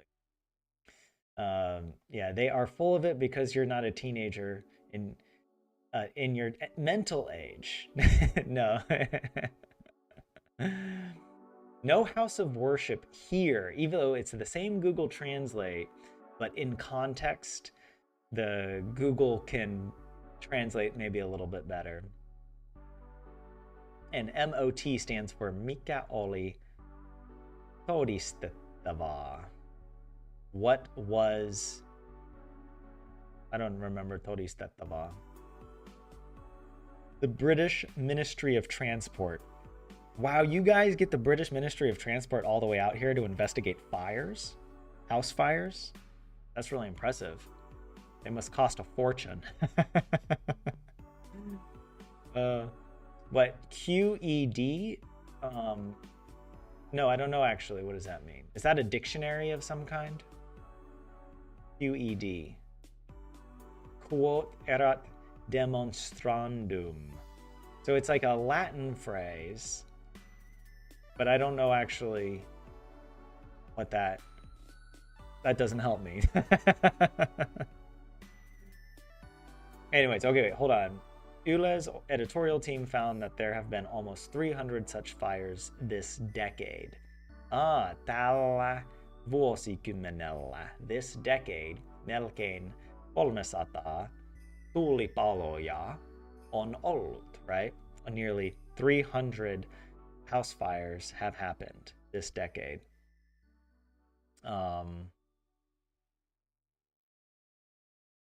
Oh, and actually, that's good. Such fires. That was where I was stuck. This Thalacia. Because we're already talking about whatever the house building fires or house fires. And then the next sentence is saying that such fires have happened this year almost 300 times. But yeah, what was provable or something like that, used at the end of a math problem. Oh, okay. Like it's because it's been demonstrated through the logic or whatever for logical problems. The tulipaloja, the customs fires, yeah. Okay. Minna from Tampere lost almost everything in a fire in her apartment building in 2022. Menetti. Oh, I had thought that this was menna, like to go, but it means to lose. It's a totally different verb. Menetta, or something like that, right? So yeah, the Tamperelainen, Mina from Tampere, I guess that's the easier way to translate it, lost almost everything. Menetti lähes kaiken. That's almost everything. Lähes kaiken. She lost lähes kaiken vuonna 2022. In 2022, Luhtitalon palossa, in a how did they translate it? In her apartment building, in a fire in her apartment building. Maybe there just isn't an English translation for this type of apartment. It's an apartment building, but it's a different kind. It's slightly different the way it's designed. It's sort of like you enter the building from outside into your apartment, and your apartment goes all the way down the building. Sometimes like you're in a tunnel, and typically there's 2 floors. Like there's another row of these apartments on top of you, and you go all the way, and at the end, your apartment ends at the other side of the building, and typically you have like doors that open up, and you can maybe there's like a shared yard, or like you have your own patio, maybe you have your own yard, I don't know, or maybe there's no yard and you just have windows. But I do remember looking at a few luhtitalot when I was looking to move apartments, when I was thinking of leaving Helsinki. And I do not live in a luhtitalo now, but I did look into a couple, and I was like, oh, they're cute. They're nice homes, especially because they'll often be kind of in a natural setting. So like the back of the apartment faces like the forest or something, and it's quite nice. Maybe not always, but at least a luhtitalo, I feel like it always kind of faces something natural. Like you don't see them in the middle of a city, or like in the middle of a city block. That would be really weird. Yeah, is that actually a requirement for a luhtitalo? Because I've never seen a luhtitalo that you can just walk around. Like the back of the luhtitalo is facing like nature, and the road runs in front of it, but you can't, like, unless you're a resident, you're not really supposed to go back there. Or there's not like maybe there is like walking trails, going through the forest and whatnot, but not like, it's not like a common thoroughfare. Is that the word? Well, that's a good way to pull you. You defined luftitalo as a balcony access house, which sounds weird because it's like it almost sounds like you have to climb up onto a balcony to get into the house, which is not really the case. I wouldn't think of it actually as I think of a balcony as something that extends outside of your house on the second floor or above, and it's elevated. And it's not a point of entry unless it has a fire escape associated with it. I don't know. I'm going off script here. As if there was ever a script.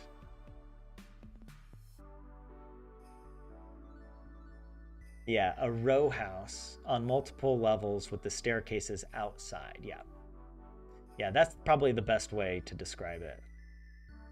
Because it's confusing because a row house probably is the best description. But there is also a row house in Finnish that's called like rivitalo, right? Or is it rivitalo? I can't remember if it's a double I or a single I. But yeah, it's like another type of a row house. But not to be confused with row houses in America. It's like a row house in America is a very specific thing where it's like you own an actual house that's just happens to be like next to these other houses. And each house is more distinct. It's not like you're all part of one building, even though it's kind of like you're all built together. I don't know if that makes sense. And it's also like row houses are typically at least 2 stories.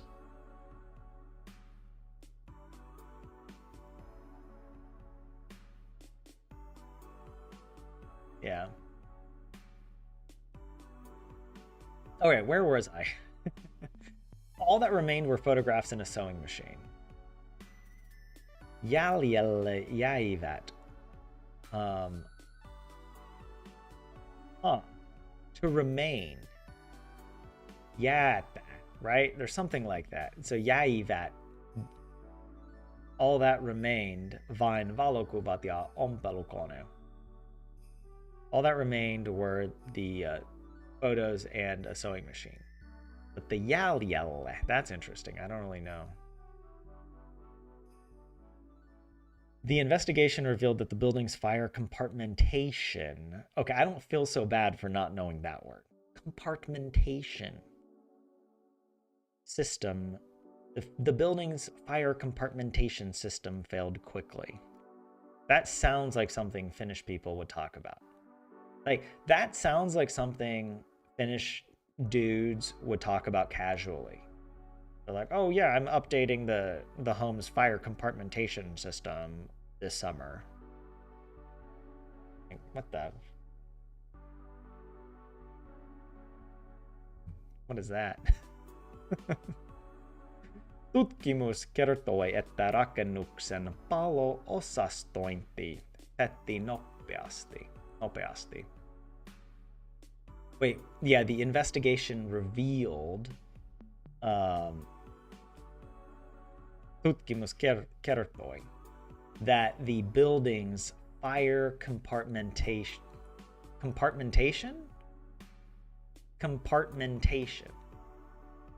For some reason, I want to say compartmentalization.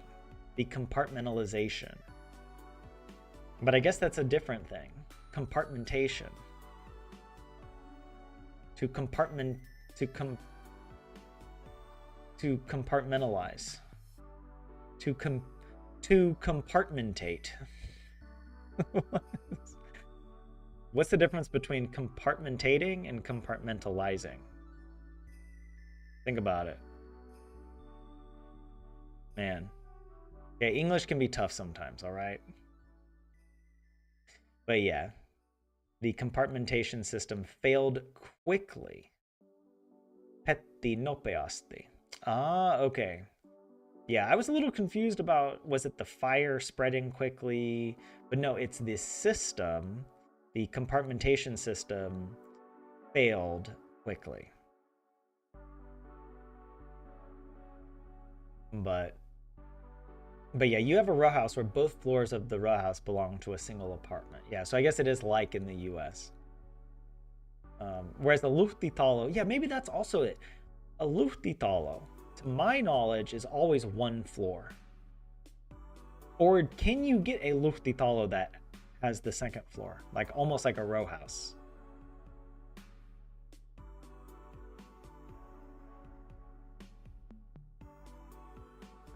Yeah, Helion, you can see the discussion happening.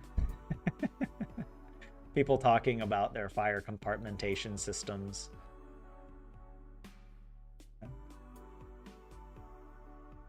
Siksi tuuli pääsi nopeasti koko ullakolle. Yeah. That's why the fire quickly spread to the entire attic. I was right about the attic. Koko ullakolle. To the entire attic. Yeah. Siksi tuuli. That's why the fire. I was thinking about, like, I should translate this as fire, and then I said wind.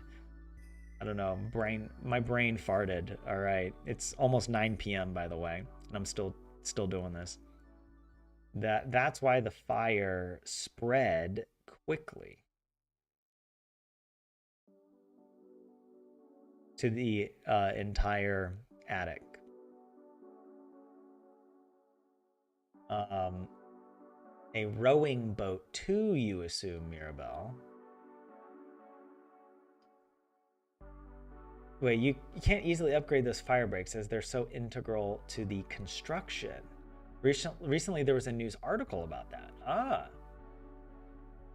One could check them, though, based on the graphics in the newsreel. It might be a bit awkward. At least 2 floors of apartments.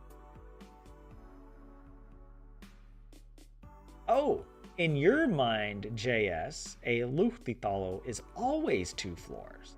Really? That is news to me. I guess I wouldn't know that because I only ever looked at like the small ones.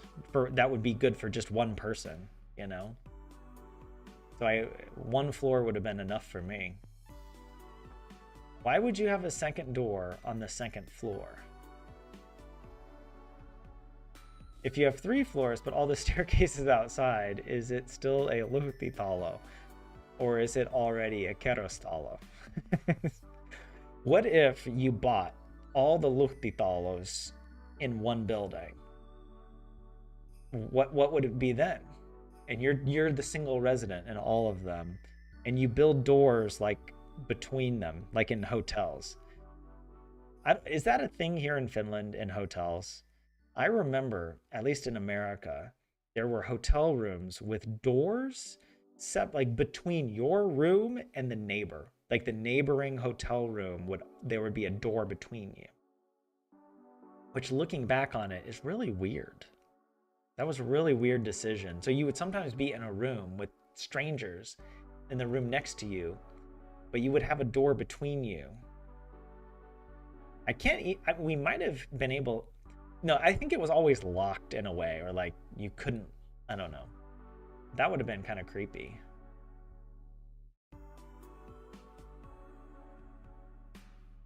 If you bought all the luhtitalo apartments, that would be known as a flex.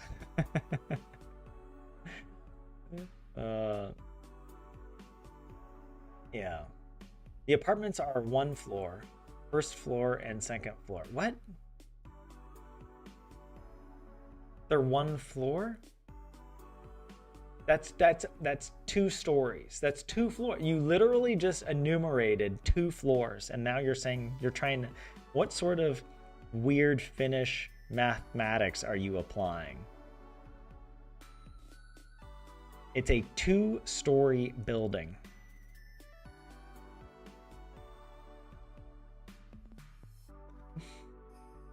Oh, you guys. Although I do remember in France that being kind of annoying. You would go into a building, and the 1st floor was always the 0 floor. And then the 2nd floor would be the 1st floor. And there was something about that just felt wrong. You know, I shouldn't have taken it so personally, but I did. I felt it on a spiritual level. I would go up to the second floor and it would say 1, and I'm like, this is where wars begin. All right. This is where I draw my line in the sand. I did all the work to get up to the second floor, and you're going to try and gaslight me, French people, that I'm only on the first floor. And then there would always be a debate, and they're like, well, you went up one staircase, so you're on the first floor. But I'm like, but I mean, I'm on the second floor. After I finish the first year, I'm not still in year 1 after finishing it. I'm in year 2. Year 2 doesn't have to be complete for me to say I'm in year 2. I'm not in year 0, right? There's no year 0. It's year 1. Even if it's the beginning of time itself, you would say I'm in year 1. I'm not in year 0. And then year 1 ends, you move on to the next year. That's year 2. But how long have you been alive? 1 year. Clearly, you're only 1 year alive if you're coming up with math and floor numbering systems like this. I can understand it if, for example, the building is kind of on a slant, like a hill, and you enter the building at like the ground level. That's maybe like there are no apartments on that, right? Especially if you go into the building and there's no apartments, but like there's just like storage rooms and whatnot, and then you go up to the first floor that actually has apartments. Especially if that first ground floor is like half of it is underground because of the whatever. There I can sort of understand that it's not the first floor, even though we entered on this floor.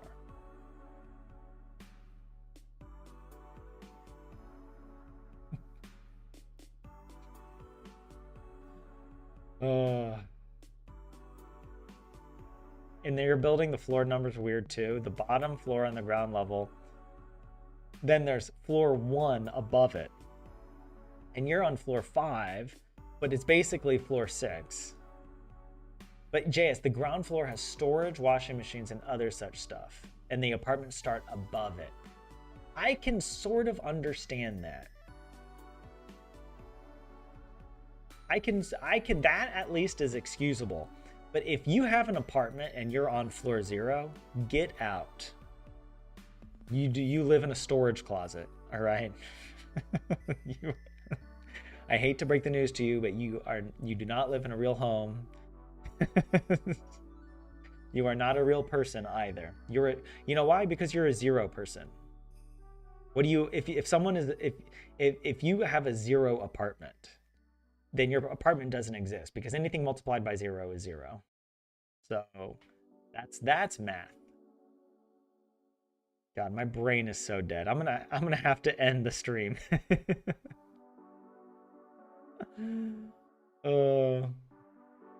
Yeah. What is this? Deficiencies. Puteet is out. Deficiencies in fire compartments are common. Yeah, deficiencies of fire compartmentation systems are common. And then, where is it? Previously, I am mean. Or I think I said earlier. But yeah, previously, separate fire compartments for apartments were not mandatory. This sounds so weird in English. Separate fire compartments for apartments were not mandatory. But yeah. Yeah, Eri said separate fire compartments of apartments. Huonesto yan. Previously, eivät olleet were not pakollisia, mandatory. Pakollinen. I do remember that. We've learned that before. I just keep forgetting it means like mandatory. Hyvä rakentaminen estää tulipalon leviämisen. Good construction prevents the spread of fire. Yeah. And then it says only a matchbox-sized hole in the fire compartment can cause a fire to spread to a neighbor.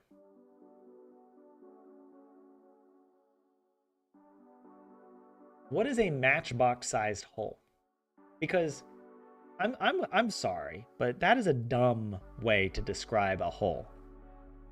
If you're going to use an object, use like a spherical object, like a golf ball, so that no matter which way you orient it, it's always the same size. A matchbox is a rectangular prism of varying side lengths, right? There's like the big side, there's also a small skinny side, but then there's also a small short side. So which of the sides are we talking about? Because that small short side is like 3 times smaller than the larger side, the largest size of the matchbox. This is the hill I'm going to die on, okay? I am outraged. And I am hangry, apparently. Is it a saying in Finnish to use matchboxes for visual size reference? Also, a hole is like a 2-dimensional kind of thing, right? Like it's a, you know, there are so many 2-dimensional reference points you could use.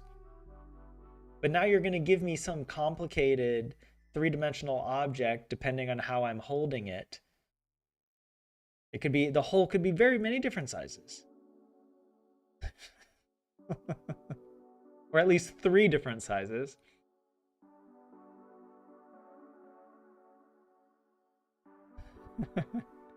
Yeah, huone is a room. Huoneisto, or apartment, may contain several rooms. Ah, okay. The shape of the hole is not relevant, only the area of it in this case. Right. So with the area, that's it, right? That's what I mean by 2-dimensional. So which area of the matchbox? Oh, here's another possibility. Maybe if you're supposed to, in your brain, disassemble the matchbox, cut it apart, flatten the matchbox out so all its sides are, you know, and now you've got a much larger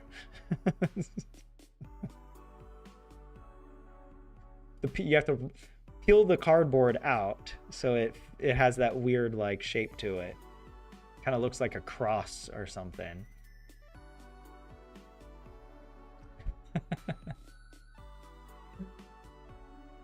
Tikkuaski size is somewhat of a traditional measurement. Wait, where was this, by the way? Vain tuli tikkuaskin. So it is a thing in Finnish. I'm trying to think, what would be a silly reference point we use in English to describe the size of something? The size of a peanut. That's a dumb one. Because a peanut is such a weird... Unless you're literally describing like some sort of nebula system or something where it literally has a peanut shape. But if you're like the size of a peanut... Oh, also, by the way, peanuts come in many different freaking sizes. Are we talking about just one of the peanuts inside the peanut cluster, for lack of a better word? I don't know what to call that thing, the shell. Are we talking about both in the whole shebang? That one's really dumb.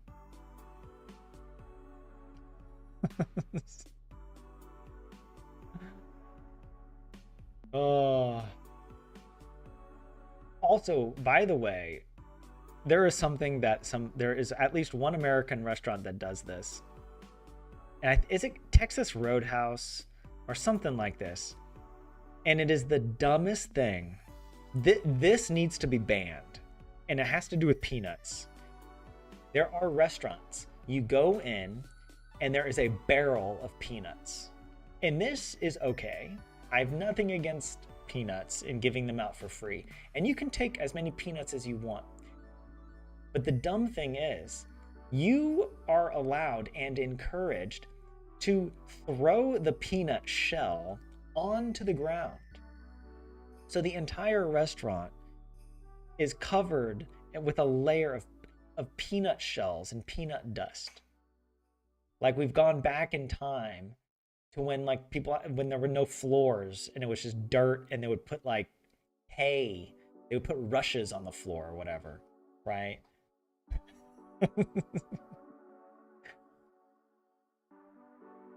The peanut stuff, it needs to stop. Like it's sort of like your appetizer while you're waiting for your food. You just sit there cracking peanuts open and throwing the shells on the ground. No. Ban that. I feel like that would be one of the things that a Finnish person would go and be like, this is amazing. Americans are just so free. They aren't confined by social norms.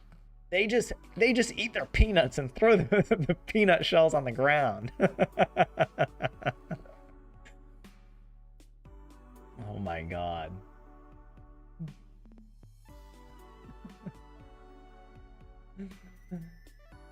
Okay, Helion, you were saying earlier it's usually the largest dimension of the area. So it would be like the face of the matchbox. I would also like to point out there are multiple matchbox sizes that you can get. And they vary. Like the discrepancy isn't like, oh, some matchboxes are just 5% larger. It's like there are matchboxes that are like 5 times larger.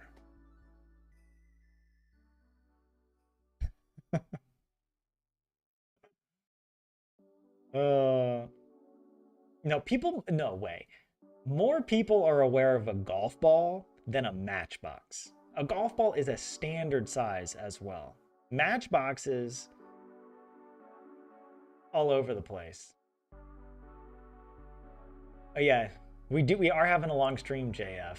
You went to the sauna and came back. I'm still here. I was trying to get through this one piece of news, but I keep getting derailed.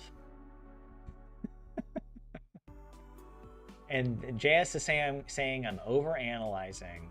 I am following the language and the claims and the instructions to the logical conclusion. All right? Like, it's like I am assembling the IKEA furniture, and it's not my fault that the instructions are vague or just misleading. No. You know, like if they give you an extra screw or something in the package, but it doesn't specify that you're supposed to have extras, and then you're like looking around like, did I forget to put a screw into the thing? Has anyone else had that happen?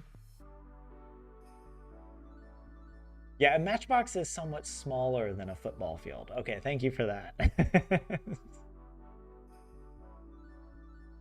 Oh yeah, English uses football field. I do think that's so funny.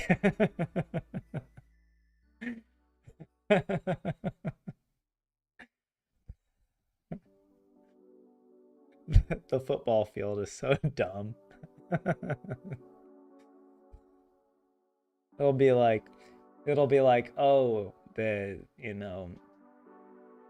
distance is just over 300 meters, or for you Americans out there, that's 3 football fields. Like what? Look, y'all gotta lighten up on us Americans and our imperial measurements. Of all the things that we do dumbly, that is not one of them, okay?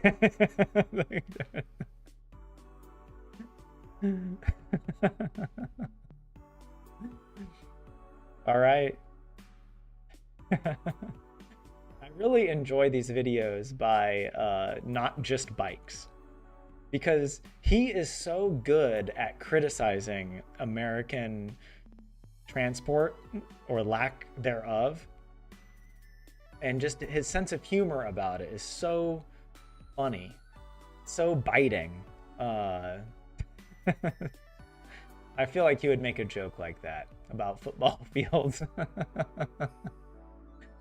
Vlad, of all things you were expecting, look, I'm not standing up for this bullshit anymore. All right, I am an activist, and I want to be the change that I want to see in the world, and I will not stand up for these poorly chosen, lazy ass analogies. A matchbox. That could be anything. Look. Also, I would like to point out, I am on the side of safety. All right. People reading this are trying to get information about, how to set up their fire compartmentation systems, and all the information they have is and I'm just imagining the poor Finnish man crawled up in his attic trying to analyze the space, and he's up there with a matchbox holding it this way and that way, and he can't decide if the space is too big or not. Like, also matchbox sized. Okay, we're talking about area, but what if there is a gap that is thin and long, and it's thin enough that you cannot fit a matchbox through it, but on average, if you add up the area, it is technically more than the area of the largest surface dimension of a matchbox. What do you do then? Huh? The instructions need to be clear. Does the space need to accommodate a matchbox passing through it?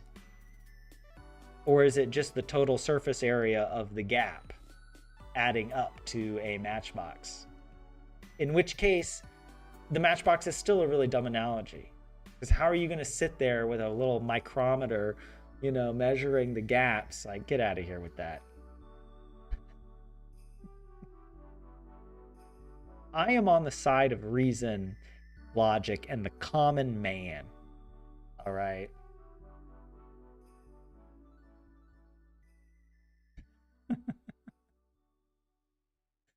You guys thought I was done with the matchboxes. I'm not. All right. I said this is the hill I'm dying on.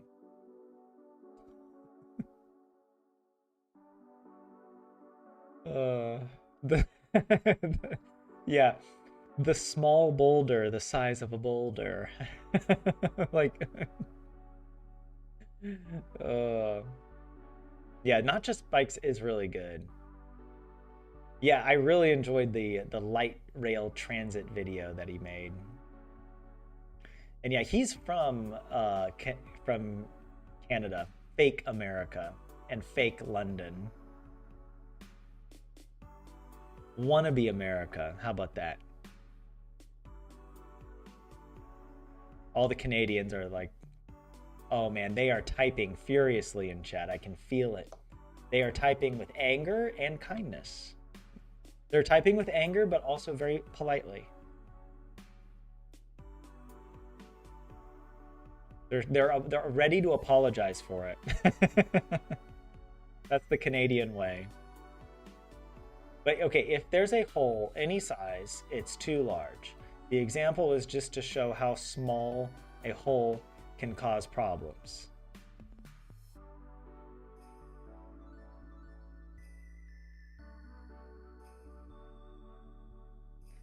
I don't like that you are taking the side of the what did I do to you? What have I done to any of you other than proffer myself up to you for your entertainment, for your laughter and your joy? I lay prostrate before you like David before the Lord in the book of Psalms or whatever it was. Or the book of David. Look, I don't remember.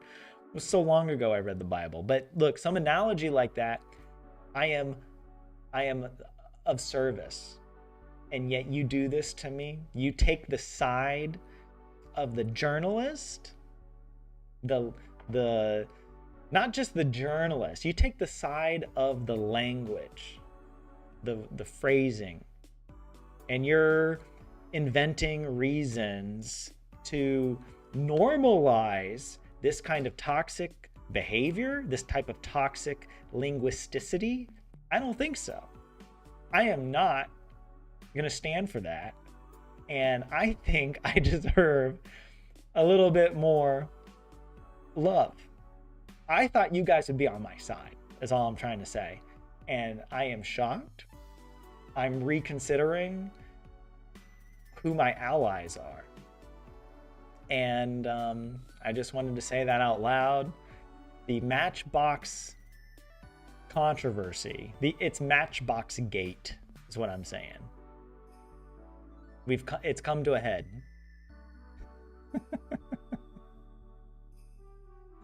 The crash out is necessary. A Dane made a video renaming all the states in Danish. What? Tyler goes Trump. What? Wait, what? No. Another thing you were not expecting today, Vlad. Is this due to the Matchbox thing? What? JS? Oh, JS says he takes the side of reason. Your reasoning was so weak.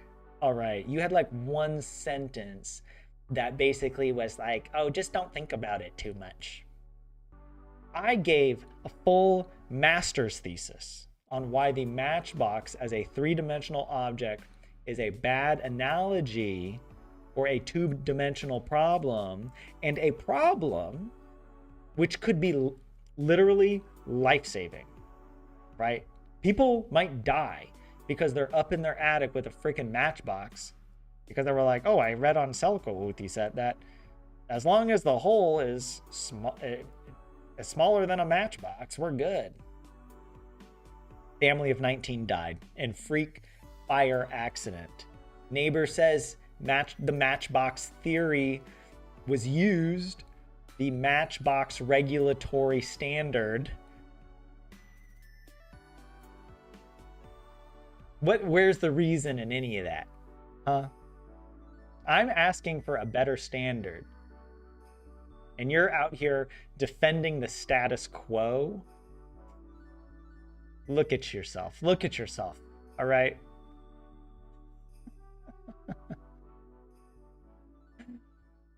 It's a two-way thing, Helion says. You say one thing, we do the other, just to keep you on your toes. Like a bunch of little 9th grade students. You guys are like my 9th graders.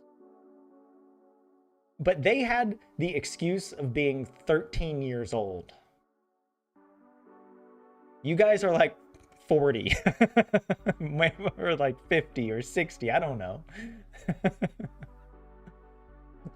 Oh, man. Maybe you're in your 30s, but whatever. You're just triggering. Canada is wannabe USA. Okay, that I will admit, that was baiting. I'm baiting any Canadians out there, all right? I do love my Canadians. And now it's kind of the opposite. The Canadians are like, we're kind of glad we are the United States, right? Like,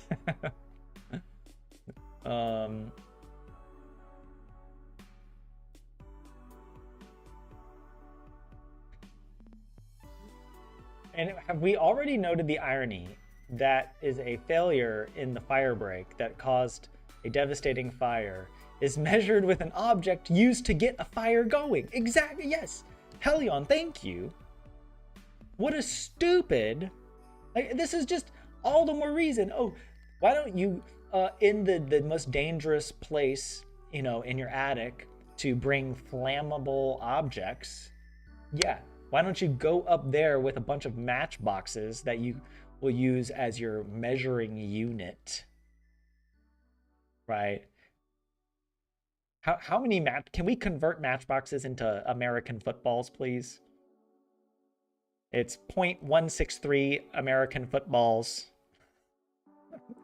Only a .163 American football-sized hole in the fire compartment can cause a fire. Like, do you realize how stupid that sounds? That's what matchboxes sound like to me, okay? And where at least a football won't cause a fire. So you know somebody who skims the article, the poor Finnish man who's stressed out, his kids are screaming, the wife is like, why haven't you checked the fire compartmentalization system? Why haven't you fixed that yet? I asked you to do that last week. And he's like, oh, fine, honey, I'll go. He's like, take the matchbox. You're supposed to measure it with the matchbox. You didn't know that? Everybody knows you're supposed to use a matchbox.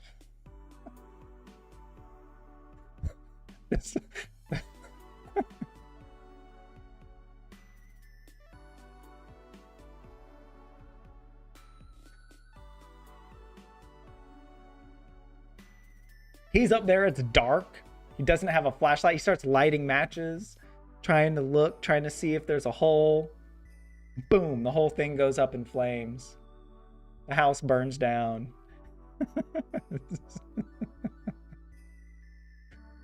Oh.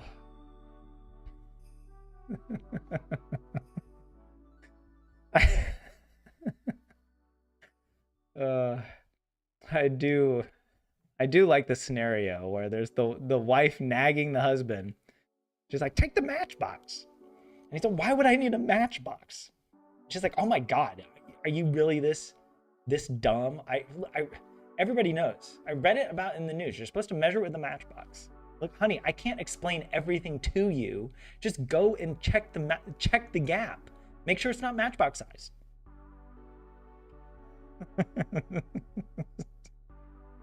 Yeah, and why are we using the thing that would start the fire as the thing to measure whether or not the fire could spread? I'm just saying.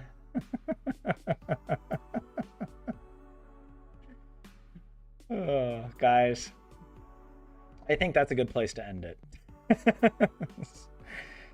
Hey, we went back to old school Learn Finnish with me because we are now approaching 2.5 hours. Back in the day, we used to do the 2-hour streams that would then go an extra like 30 minutes, maybe more. But I feel like we've had a lot of fun. Thank you all for following along. Thank you to those of you who were not in chat directly disagreeing with me.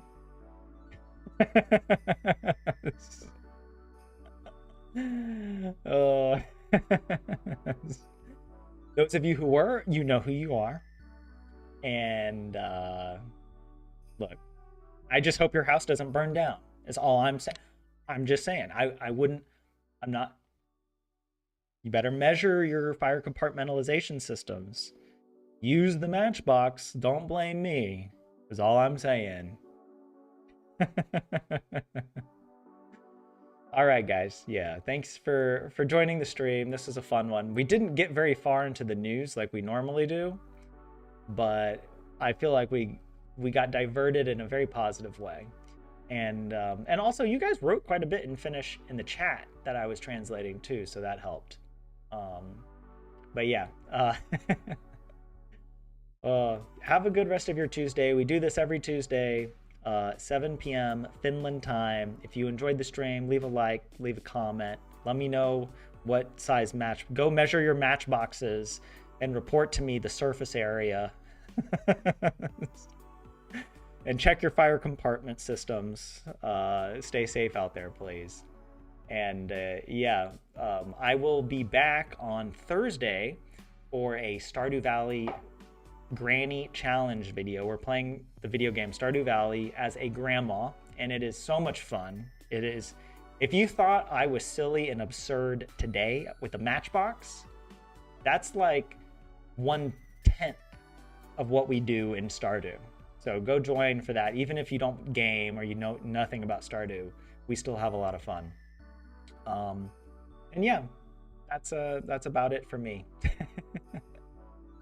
Have a good one, guys. And yeah, I'll see you in the next live stream. Goodbye.